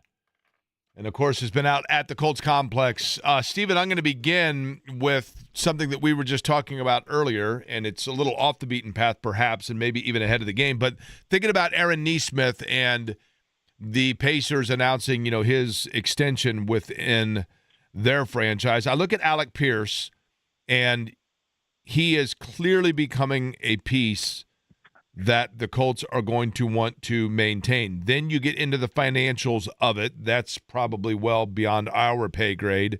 But do you believe that it's possible there are players on the roster that will agree to restructure in order to make things like that possible? That's an interesting question. I think it would kind of depend on where they're at, with Daniel Jones after the season and what that contract looks like. Because at this point, right, we're working under the assumption that that's going to happen, unless Daniel Jones for some reason wants to go somewhere else, right? But I think that's going to be the big piece of the puzzle, and then how many of these veteran players from this core they intend to keep next year, which is an impossible question to answer and all that. But I think the problem with Alec Pierce, and it's not a problem, it's just a reality, right? The reality with Alec Pierce is that it is going to be expensive, probably more than people realize. All right. Right now, Michael Pittman Jr. is around, 22 million a year. I think in terms of this particular season, he might have the biggest cap number on the team even. So I'm not saying Alec Pierce is going to be the same sort of money, but I think we're getting to that point where he's going to be in the ballpark of that range, or at least potentially. So if that's the case, then it becomes, this is the reality. How much money are you spending at wide receiver? And I don't know what the right answer is, but I'm just telling you that has to be part of the equation. I will tell you, when they thought they had something in A.D. Mitchell, and they still might, we're talking about a year from now, they were very much of the opinion that they were moving on from Alec Pierce after this year. No disrespect to him, just the reality. What I wonder is whether that's changed with the A.D. Mitchell dynamics. Steven, when you guys talk to Chris Ballard about different things, free agency, money, franchise tag, it's always, we'll work through that and we'll use the franchise tag as a tool potentially.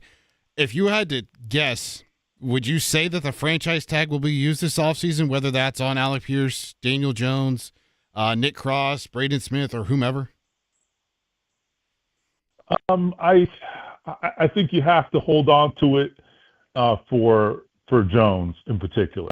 I think elsewhere you probably roll the dice. I don't know that they are going to bend over backwards to do it with anyone else or feel the necessity. I think you have to hold on to it though, up until the last minute as a tool with the Daniel Jones negotiation, because if that deal is not done by the time you get depending on where you sit and depending on how you feel about those negotiations, I think you have to do it. I just do. I think you have to assign the tag. You can always pull it back, right? You pull it back, you do the deal when you reach an agreement, and then everybody walks away happy. It may end up working out like that. And it's nothing personal if they hit you with the tag. It's really just, it's to give the team flexibility. It is an advantage for the team and a disadvantage for the player. There's no question about that. But it's also not like it's not the end of the world if they do tag you, if in fact they're trying to legitimately do a deal with you in good faith. And I think that will be the case with Daniel Jones. I think it may come to that, and that's what I would set it aside for, is for Jones. Steven, where do we stand for the Colts right now on this? And I realize it's a Tuesday, so perhaps it's early to know. But where do we stand health-wise in terms of those that we still might be waiting on or those that we would expect to be seeing now here against Tennessee?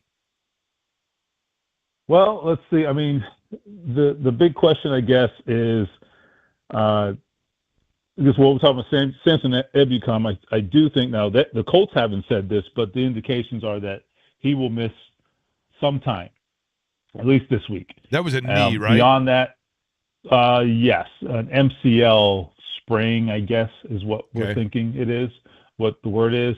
And here's why that's problematic. It's not that Samson Ebukam is prime, Von Miller or anything. It's just that the depth on the defensive line and defense in general, the depth on defense generally is really poor right now because of injuries.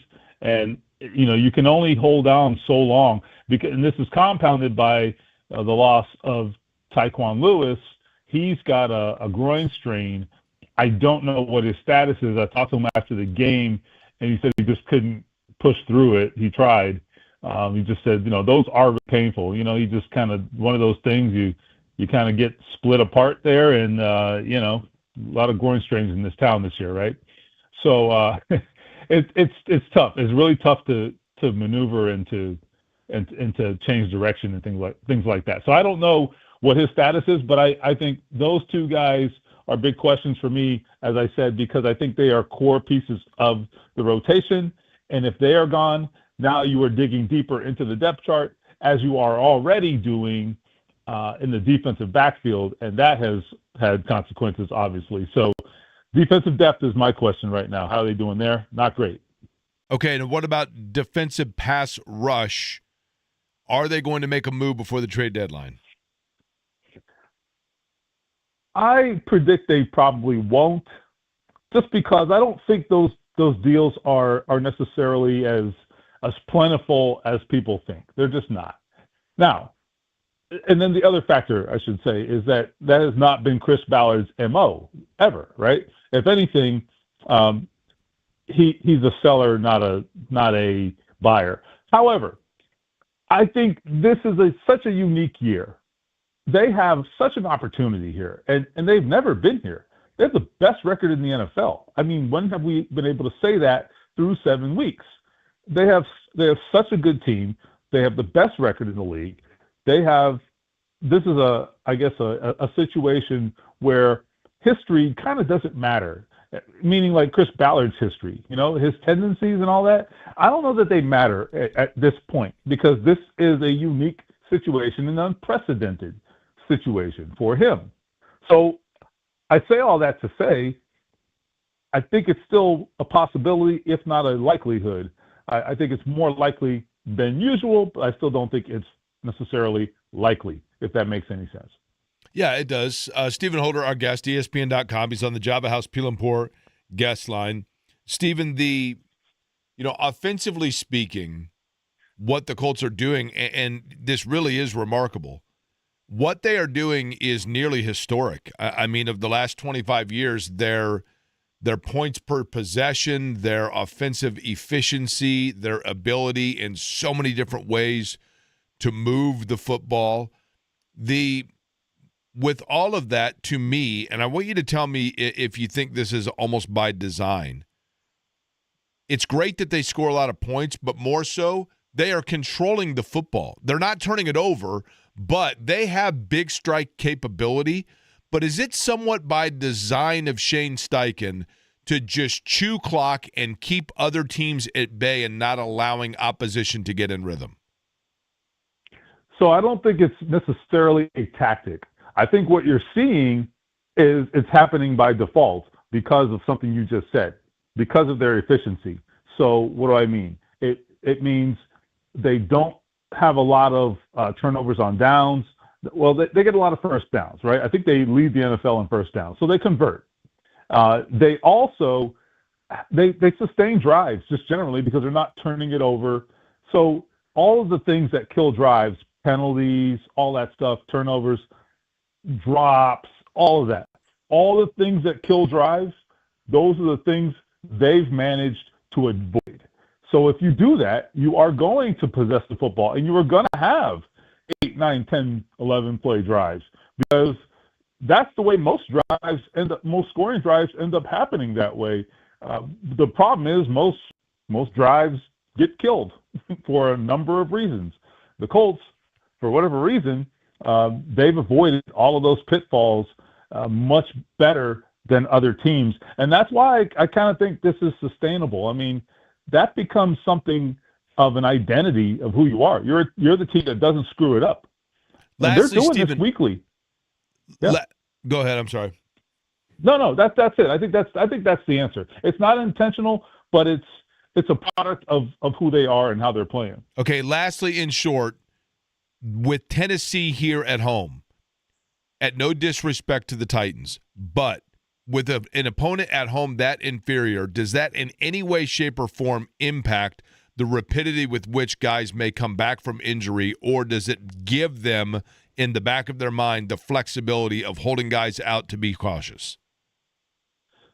So they haven't operated that way generally this year. I think they're taking the long view with their injuries. Look at the Kenny Moore situation. Like they gave him a full 3 weeks, and he was able to come back and be effective. Could he have rushed? Maybe. I don't think they look at it that way. I think they're looking at it just in terms of the long view, and that is the right way to look at it, I think. Forget the opponent. It's really about having these guys down the stretch, and whatever it takes to do that, that's what they should do. Stephen Holder, ESPN.com, Java House Peel and Pour guest line. Stephen, appreciate it as always, man.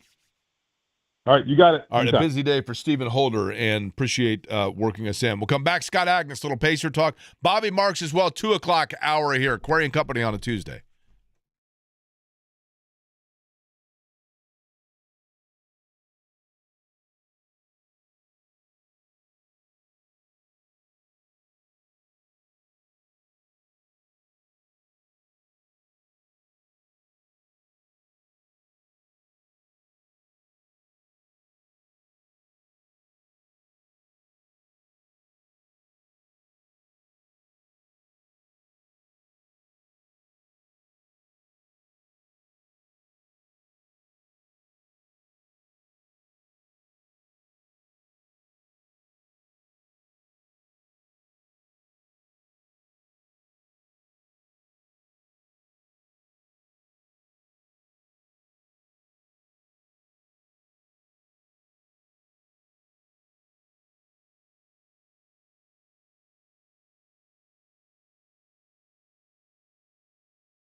In just a second, will be joining us. But before he does so, Eddie Garrison, do you happen to have the breaking news sounder? This just in for you fans of college basketball and notably fans of the Indiana Hoosiers and Darren DeVries. Anthony Thompson, not the guy that should have won the 1989 Heisman Trophy, even though Andre Ware won it after Anthony Thompson had returned a kickoff against Purdue down to nearly the goal line and winning the game, and then Scott Bunnell missed a field goal, and Anthony Thompson unfortunately didn't win the Heisman. I'm not blaming it on Scott Bunnell, but I still remember it vividly. Anthony Thompson, who is a top 15 college basketball recruit, if you follow such things, a 5-star player, announcing today his college basketball choice between North Carolina, Kentucky, Michigan, Indiana, Ohio State, and Texas. You Indiana fans saw the pictures of him at Assembly Hall with his candy-striped pants. He is an Ohio State Buckeye, announcing that today. At least that's where he announced he's going. Now, that means he could reopen his recruitment at any time when he starts to realize that all of his classmates are getting lots of attention for the cap dance, and he has been left in the cold because everybody knows where he's going, and they're not talking about him anymore. And then all of a sudden he sends a tweet that says, I've decided after a lot of thought to open up my recruitment. Please respect my decision. I'm not saying this kid will do that. I'm saying there is certainly pattern of precedent. But I now return to my non-cynical 53-year-old ways. Joining us now on the Java House Peel and Pour guest line, he is with Fieldhouse Files, Scott Agnes. Scott, we'll begin with the big news, and that is, I thought, really good news for Indiana, extending Aaron Nesmith. And what's funny is, feel free to tell me that I'm wrong, even in nearly doubling his salary, Aaron Nesmith, I think, is still a bargain. Your thoughts? Yeah. Good afternoon, Jake. No question. I mean, especially as we're going to continue to see the salary cap rise as expected, roughly 10% annually. It feels like in NBA terms, this is going to feel like in a couple years like a $4 million guy, which is like an extreme bargain. So for Aaron, he gets the stability, the guarantees, the know-how that he's going to be under contract for the next 4 years. And from the Pacers side, it also gives them clarity, knowing the guys that they have under contract. This one ties him with Tyrese Halliburton for 4 more years as well. And so it's a good thing all around.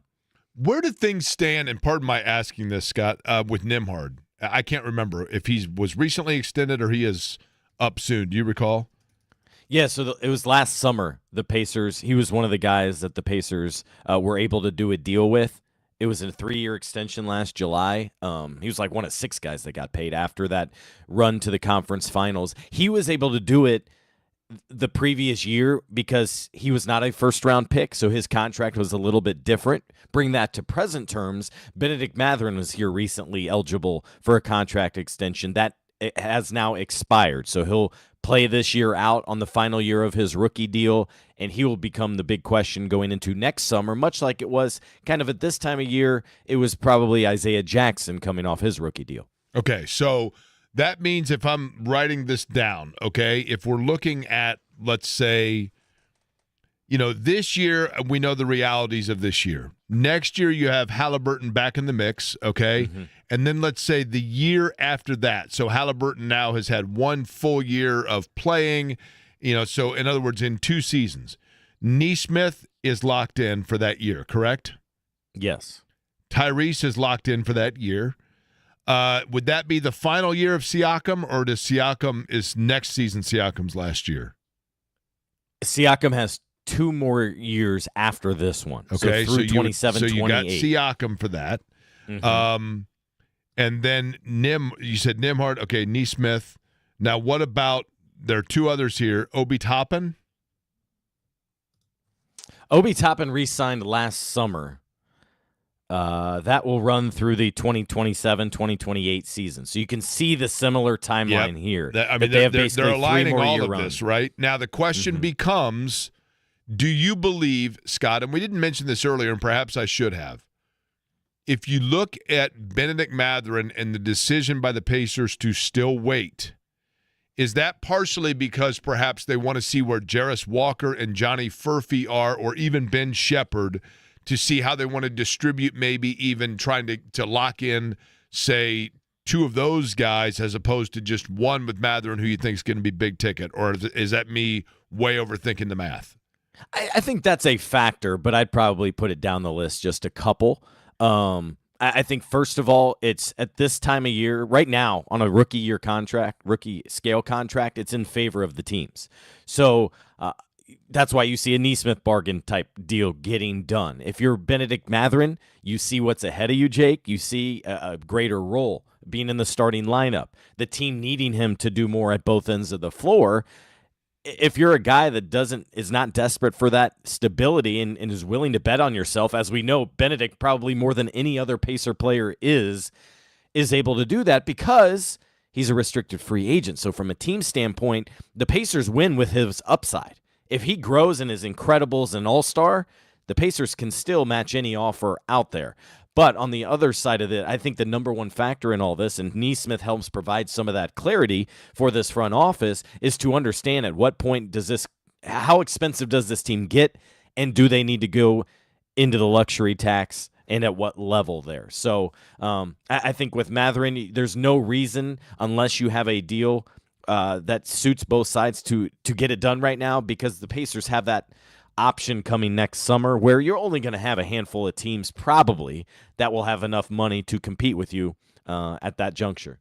Scott Agnes is our guest. He is on the Java House Peel and Port guest line. Jake25, Jake25, Jake25 for 25% off at javahouse.com. Scott, when you look at this season, and maybe this goes once we get into the year, but in your anticipation, in the work that you've done for Fieldhouse Files and reading about it and just analyzing where the Pacers are, do you believe that this year for Rick Carlisle, for Kevin Pritchard, Chad Buchanan, do you think they're going into this saying, we are doing everything we can to sustain and maintain our placement amongst the top? Or do you think they're saying, this is a year that we now have been blessed with this opportunity to get minutes and analysis of guys that otherwise we might not have been able to do with? Yeah, Jake, my sense it's the first one. Within reason, within their capabilities, they want to compete at the highest level and continue to show that everybody's wrong. Like, I was stunned. I don't know about you. Like, the fact that Vegas, last time I looked, had the Pacers at 36.5 wins. I see this team bearing injury to be well above that, certainly north of 40, and in the playoffs is my mind. Now, things can go awry just based off injuries like we saw at the beginning of last season, but this team is by no means just happy to be here, going through the motions, and you're using a term I used several years ago, a year of discovery, right, in reference to Johnny Furphy, Walker, etc. I don't think that's at all the case, is what I'm gathering. I'm going to give you a couple of players, and I want you to tell me whether you believe, and this is assuming that they're healthy, okay? So when healthy. Yeah. I'm going to give you some players, and I want you to tell me the minutes that they see this year, whether you think it is more than last year, fewer than last year, or the same, okay? Jarris Walker. I would say more. Okay. Ben Shepherd. About the same, except the start of the season, I think, but about the same. Johnny Furphy. More. Interesting. Okay. TJ McConnell. About the same. And then after that, you get into, okay, Obi Toppin. I think definitely more. Yeah, because Toppin they will use in a couple different ways, will they not? That's the thought here. Right now, with center being among your biggest concerns, I know it's a blimp. We only saw a handful of preseason games, but that seemingly was their most effective center, was Obi, and then running small at the other positions. Okay, starting center will be Isaiah Jackson to start the season. And you believe Isaiah Jackson will be essentially a rebounding and defensive center, or a guy that becomes a staple within their offense as well? No, I think that position will be the fifth option offensively. Yeah. There's a lot he still has to grow into from a development standpoint. But the thing I highlight most about him is his rim running ability and get out and transition and that versatility. That's a little bit different dynamic than we saw from Miles Turner. To Scott, to kind of connect the two conversations, the Benedict Mathurin not getting the extension in the future of him with the franchise and the current center position, could the aspect of the Pacers not wanting to sign him now also be because they're looking to potentially spend money to get a center that pairs well with Tyrese Halliburton? So from a fit standpoint, yeah, I think the number one thing in all this is just you couldn't agree to terms. Like Mathurin, you assume, thinks highly of himself. I want a type of a max deal. I want a big money offer. Pacers on the other side have to account for all those different contracts they have on their books. He's been a role player, has not emerged just yet in that starting role. But yes, you're 100% right. That, to me, that would be the secondary piece in all this. After the money is, does he fit with this team? Does he allow Halliburton to play his game? How does he surround the rest of the guys? Is it just a good fit? Because at least initially, as we all know, the first couple years, it was somewhat of a mismatch a little bit, right? Just in desired playing styles. But Mathurin is locked in more than any player I've heard about in camp right now. So I'm intrigued to see how he plays and how he settles in now as a more mature, confident player within Rick Carlisle's system. Yeah, I feel bad for Mathurin because he's kind of in this stuck place, Scott, and you tell me if you disagree with this. If he has a year this year where he averages 21 a game, I think it's probably more like 18, but whatever, then and one would think in the NBA that means you get a big payday, but there are going to be people that are going to say, well, he got that because he was in a place where he was the designated scorer because somebody had to score while they hold serve. And then on the other side of that, if he thinks that Indiana is the place that will pay him because of that production, there still is an element of the fact that it kind of feels like he's a really nice sports car that is sleek and fun, but the Pacers are living in Montana where you can't go over 45 because the roads are too hilly. You know what I mean? I like that. Yeah. It just doesn't. It just feels like I don't know why I say this about Mathurin because I like him. I don't know him as a guy, but he seems like a nice guy. He has been at times a really fun player to watch, and he's been a very reliable player at times. But it does feel like he is the one player that his game, when flourishing, it comes at the cost of the motion or the style that Indiana most thrives on. Would you agree with that? Yeah, I think that's absolutely fair. But I do think he's done a good job, and second part of last season in particular is what it stood out to me of adapting more and leaning more in and doing exactly what the coaching staff was seemingly asking of him. And so I go into this season thinking, look, if he can thrive this year, and I think he'll probably be the second leading scorer. I see probably a Siakam at 23 points and Mathurin at 21. It seems most likely to me right now. But just think, you throw Halliburton back into that, and that opens things up for everybody else. So that means in large part, it could be even more open for him come following seasons. But look, you're always going to have change within the NBA, and with Tyrese coming back, then what does it mean for Mathurin? Does it mean Nembhard's back in the starting stays in the starting line? Like, there's so many different levels to all of this. But you're right. That's why I think, from an individual standpoint, Mathurin is the most interesting in this upcoming season. Yeah, and Scott, we both should point out, in fairness to Benedict Mathurin, Scott Agnes, our guest from Fieldhouse Files on the Java House Peel and Pour guest line, none of this is in any way, shape, or form an indictment on the person or the teammate of Benedict Mathurin. There is zero evidence of that being an issue at all, right? Yeah, no, you're completely leaning into stylistically and how do you maximize a player's best traits, and does it align with the team's best traits, I think, is that's what I'm gathering. That's totally been the conversation with Mathurin always. Do you think, lastly, Scott, I mean, it doesn't seem long ago that we're sitting here doing weekly chats with Austin Crosher, in the playoffs, talking about the possibility of how close it is to a title and Achilles and Halliburton and all of it. Doesn't seem long ago at all. It wasn't long ago. It was the shortest postseason we've ever seen, obviously. Does that change the way the Pacers at the beginning of the year play or look?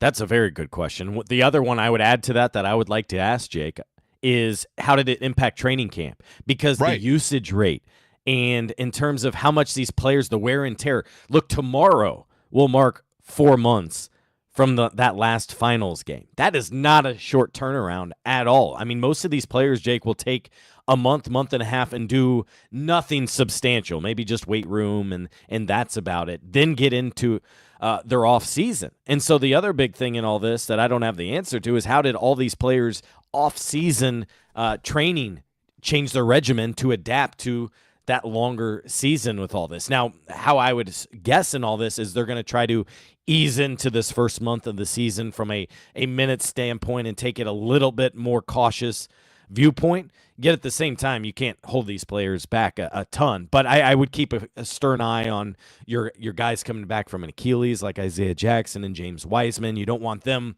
playing significant minutes or maybe long runs.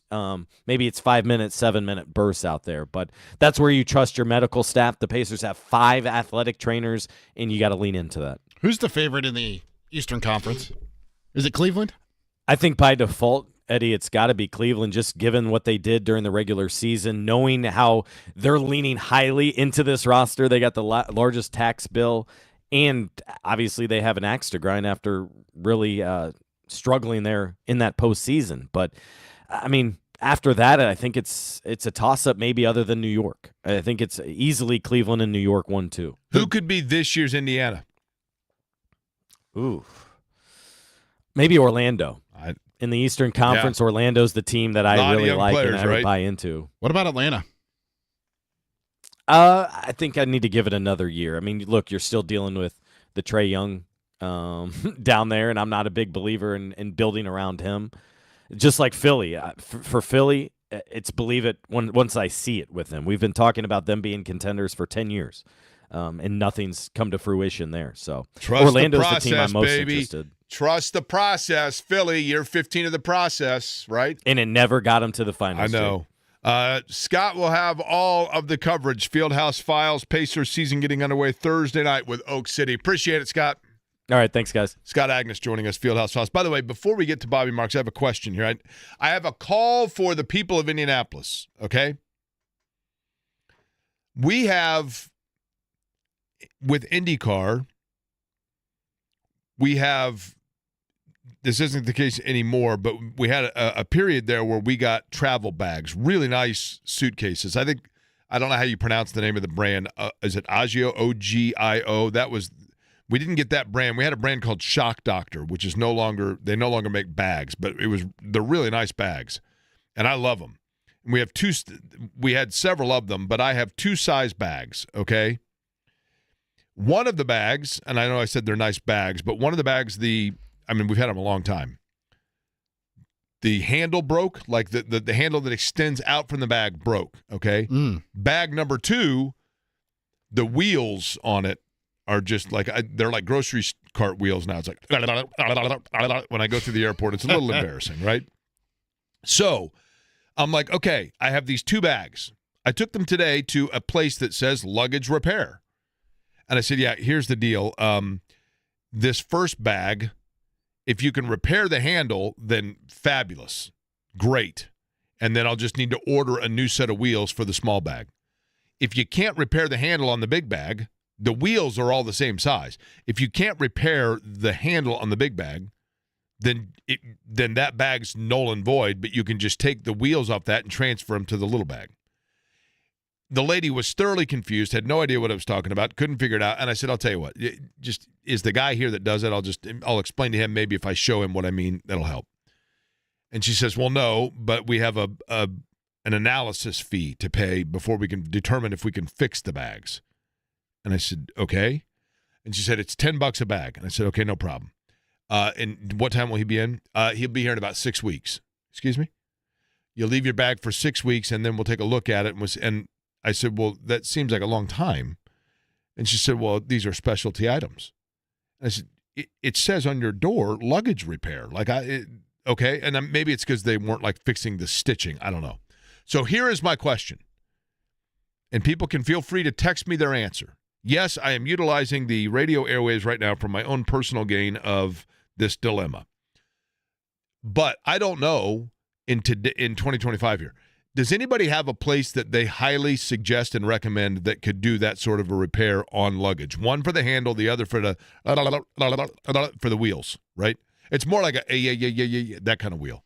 You know, Jake, there's this fabulous website / app that may be able to help you. No, understood. But I YouTube. tried that. Huh? YouTube? You tried YouTubing? Well, no. So where you are live, by the way, on the YouTube? What's that? Where you are live, by the way, on the YouTube? With my Blue Jays hat. No, I realize, and yes, I tried to myself, with a person far handier than myself, tried myself to remove the wheels. You know, I tried to do the wheel transfer, yes. As a matter of fact, the person I was with pulled up a YouTube, and he's like, you know what? I don't think actually that I can do it. There's a specific kind of tool you need. Okay, fine. So that said, though, I need like a luggage repair joint. Does anybody know where you would go? But it's not the stitching of it. It's the accentuation of the luggage that needs repaired. I say you have at it, Jake. You try to figure it out yourself. Next thing you know, you have that as a side hustle. That'd be awesome, wouldn't it? Yeah, but how many? Here's the thing. It's kind of like when you're driving down the street and you see now, like there's a joint up near where I grew up. There was a vacuum cleaner repair shop. And I'm like, who's going in 2025 to the vacuum cleaner repair shop? Like, aren't people now like, you know what? The vacuum cleaner conked. That guy is at the vacuum cleaner repair shop, right? That's what that guy, instead of going to the vacuum cleaner repair shop for fish, he decided to turn it into an instrument, right? Because don't you just now go, yeah, you know what? Like the vacuum cleaner conked, get on a website and buy a new one. Boom. Would you like and people I'm to worried text about you? this with I don't know if there's a luggage repair place. You can tweet your suggestions, recommendations to him at Jake Query or text him 317-523-9288. That is correct. Did you get a hold of Bobby, by the way? Yes. All right, I'll ask him if he knows of luggage repair. Bobby Marks, NBA executive, former, and still, of course, member of ESPN in terms of NBA basketball, joins us next.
Several people have asked, fair question, Jake, wouldn't it be less expensive just to replace the bags? Yes, but here's the thing.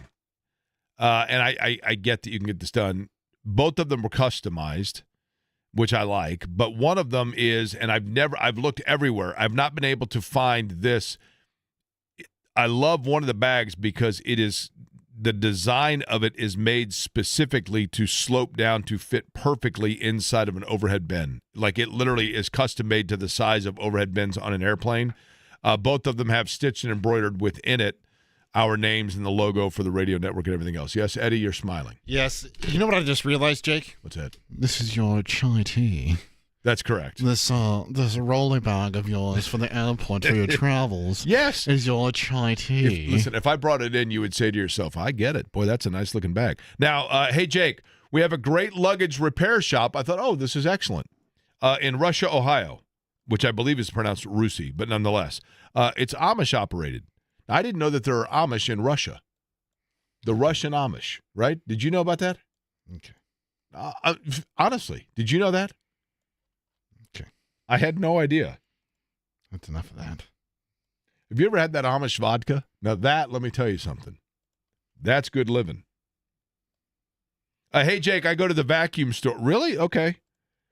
Again, the vacuum repair joint, listen, I want any, and that's the thing that's hard is the mom and pop places now, it's harder and harder to find them, obviously, understandably, because people just, like you mentioned, they go on YouTube or they go wherever, and so I'm like, man, it is hard to find a luggage repair place. Odd as that may sound. And then, but when they said that 6 weeks before they can look at it, and I thought, well, how many luggage pieces are stacking up in this joint, right? If it's a 6-week delay, that seemed lengthy to me. Big news is the Pacers have given a contract extension to Aaron Nesmith, but that means Nesmith in the mix now in terms of when you're looking at Tyrese Halliburton coming back. Same too with Andrew Nembhard, Pascal Siakam. And you got to kind of align those things. To talk about that and more, he joins us now on the Java House Peel and Pour guest line. Of course, you see him on ESPN. He has been on this radio show many a times, has always appreciated. NBA front office insider for ESPN, Bobby Marks, joining us. Bobby, I will get first and foremost right to this meat of the matter, and that is this Nesmith deal, I think, seems even still like a bargain with him doubling his price tag, because I just think he's the kind of guy that championship teams have, a guy like a Nesmith that can Swiss Army knife it a little bit. But it is a lot of money. Is it going to be a deal by the time this deal is done? Yeah, I mean, it's still a value deal. I mean, he still has 2 years left at $11 million per year. And then this doesn't kick in until 2027, 28. I think you have to remember, as the salary cap grows, so do the numbers.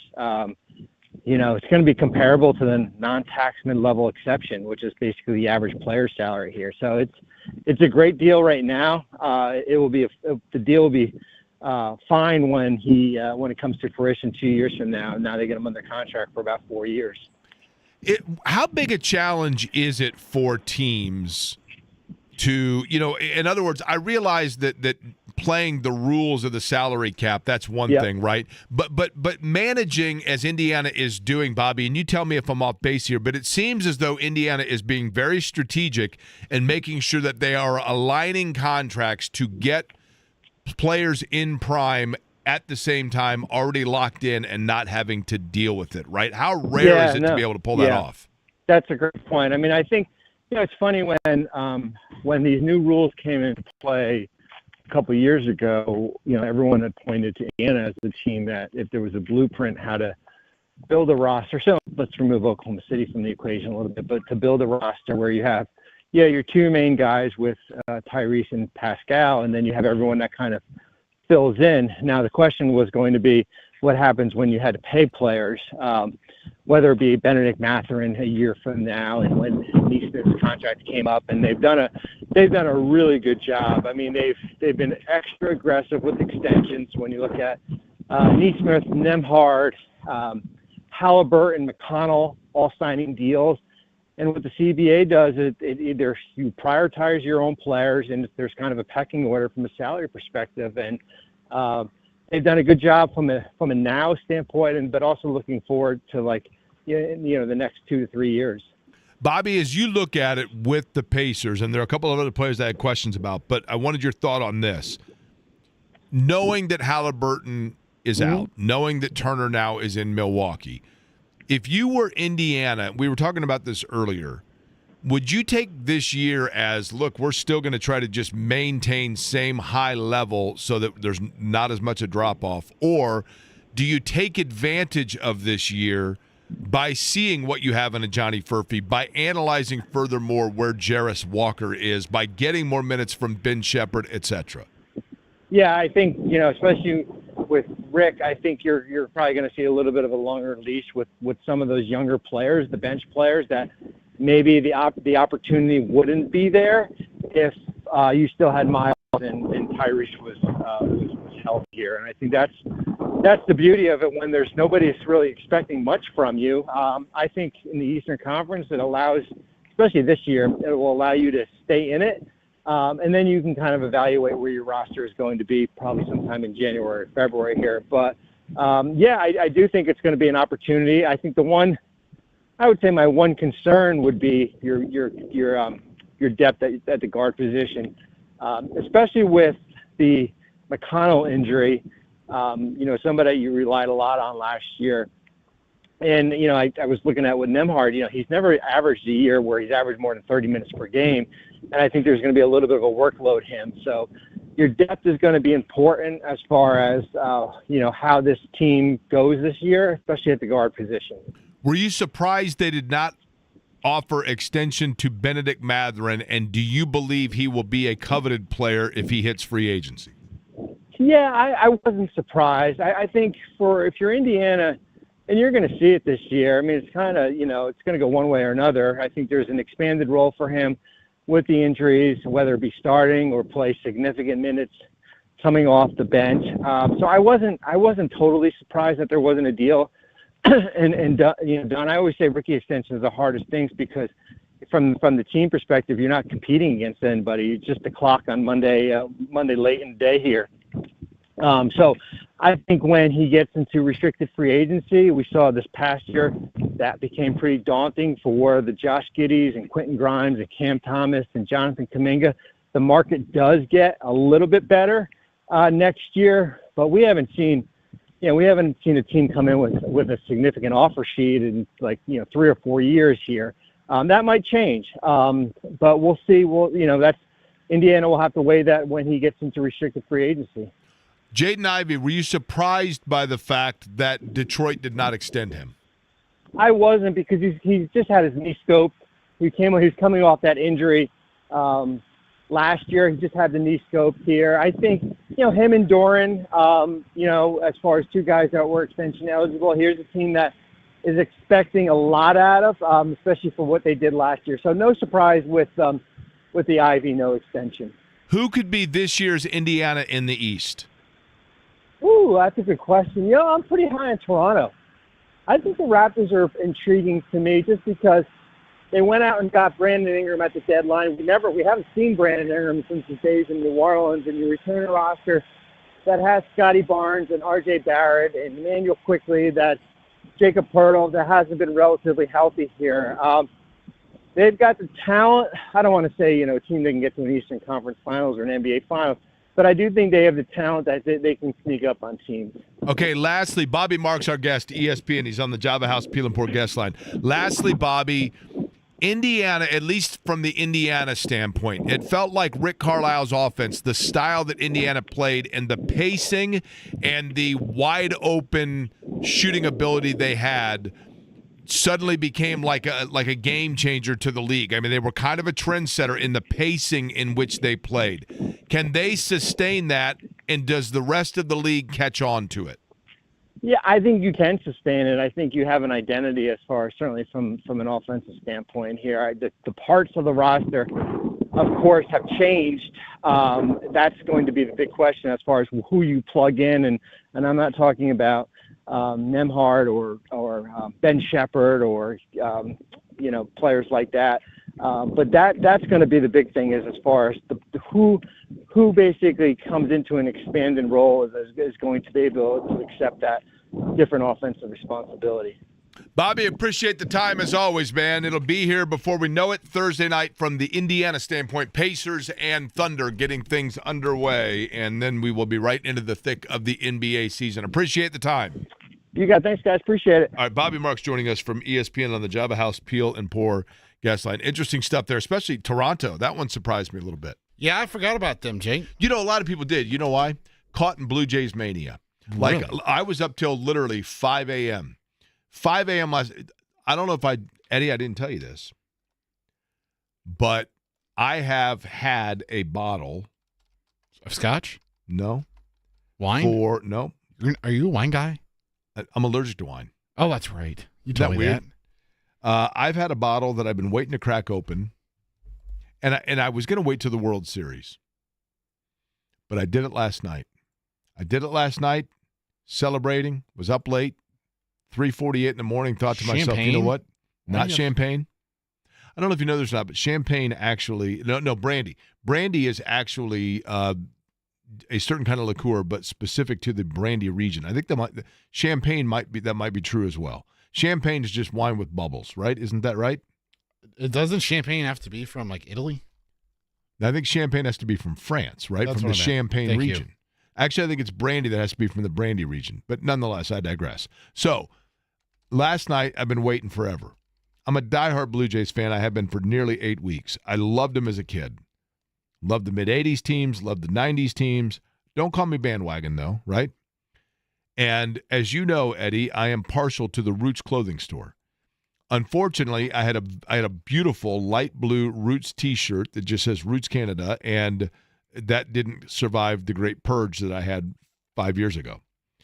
So there's some guy walking around or a gal somewhere wearing it, which is cool, right? I'm happy with that. But last night during my celebration, by myself, mind you, because no one else I know cares about the Blue Jays. Hold on. Where's Boo? Boo was there. Okay. But thick into the catnip. Okay? Oh. Yeah. I'm glad my stash hasn't gone to waste.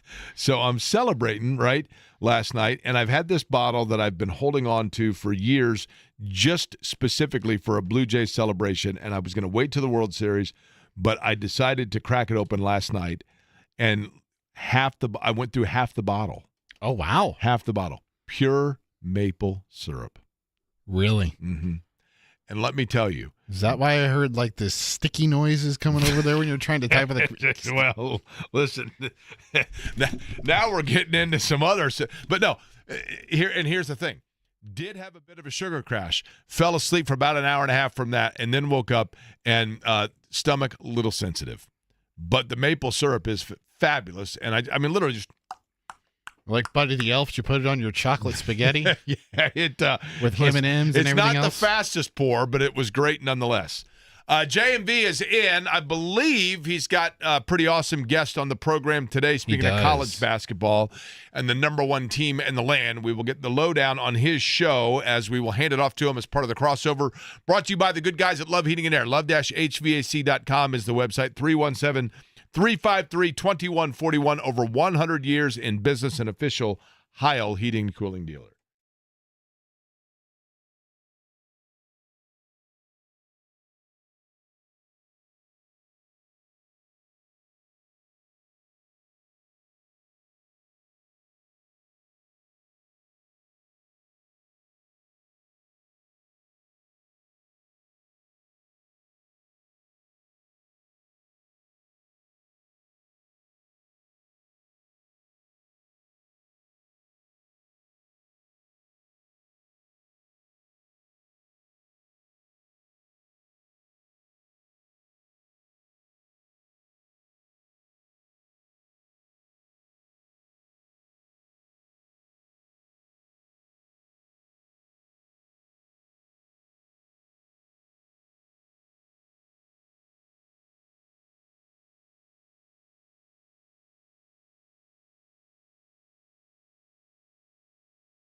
Now I'm super excited because somebody points out that perhaps shock doctor that those bags were made by Ogio, and therefore it could be under warranty. I'm telling you, like, I'm a weird one, Eddie, in the fact that... Well, we already know if you're a weird one, Jake. You don't have to admit that. If there's a product or, like, something that I like, I'm all in. And, like, these bags are awesome, except for, like, the material of the bag, I mean, it's awesome. But my cousin and I, I was rolling my bag through the airport, and he was like, man, I think you got a flat tire over there. And literally I had the one wheel that was like, and once you hear that when you're pulling the bag through like the marble floor of an airport, you never unhear it. Tell you what, we went grocery shopping on Sunday. Oh, yeah. No, the quietest cart I think I've ever pushed. Really? Not a peep. You know, they now have the carts with the magic security wheel. Do you know about this? Oh, yes. I do. It'll lock up on you. Yeah. So I had recently, I was shopping. Shoplift? Huh? Were you trying to shoplift? But I had a huge item on the bottom of the cart, and they checked to make sure that you're not doing that. So I'm walking out just humming along, and that bad boy. So they have, for those that are unfamiliar, they have a camera up above, and then there's a guy. There's a guy, and my understanding is, and I don't know this for certain, but I've been told, Juneau, Alaska is where this guy lives, and he's got a monitor all around him, and he does nothing but watches. He's up in the sky, right? Did you know that? What's that? Did you know that? Well played. It's the capital. Did you know that? I did know that. So, at any rate, this fella is sitting there watching it, and when you're leaving, if you have something on the bottom of the cart, he radios down to the different places around the globe. That's exactly right. He lets people know. Yeah. He talks into his... Shopper 64 in Indianapolis at your local whatever on 33rd Street. That's correct. So I'm humming out, just walking along, cruising, minding my own business, right? Just cruising along, listening to my favorite tune. Yeah, the guy in the blue jeans hat. and he's got a suspicious package on the bottom of his shopping cart. And here's the thing. He has the ability to lock your wheel, and it's just one of them. So all of a sudden, you're moving along, and then one wheel goes funny on you, and I'm not kidding you, it's a health risk. I almost went flying over the cart. I'm like, what in the world? Could you imagine if, like, this family of 5, or a family of 4, let's say 4, it's mom, dad, 2 kids, they're letting one of the kids push. He's like 10 years old, and you get in there. Yes. You know, there's nobody in the parking lot. It's a danger. Kid takes off. Yes. They need airbags on these things. What? I mean, I'm like, what in the world? And then this woman comes out and says, the eye in the sky sees that you have, I think it was either bottled water or kitty litter. So hold on, we can get eye in the sky for a local grocery store, but we can't get this in the frickin' NFL. What are we doing here? Yes. What are we doing here?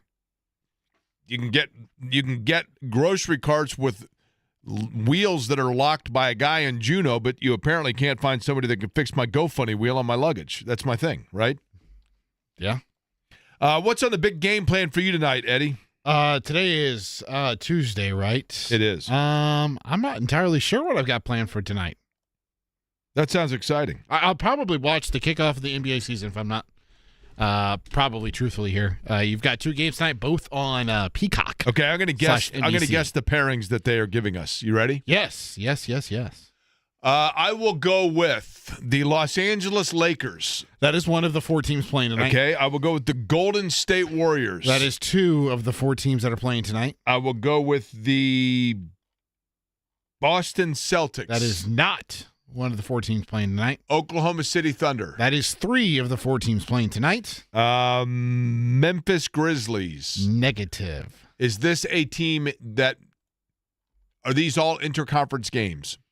They are all 4 Western Conference teams, yes. Okay. So I'm missing one. I'm guessing Golden State plays the Lakers, right? That is correct. That is the nightcap. And then Oklahoma City, I'm going to say, is playing the Dallas Mavericks. No. Houston Rockets. That is correct. Okay. Dallas is going to be really good, by the way. That'll be a fun one. That'll be a fun team to watch, especially when they get Kyrie back into the mix. Cooper Flag going to play point? Point Flag? Honestly, that's like the rumor, right? Is that Jason Kidd is going to go that route in terms of the point guard play? Yeah, I'm not sure if I want him being my point guard. There were times last year at Duke where he would have trouble handling the basketball. Fair. And that was against college kids. But, I mean, what is he, is he 20 now?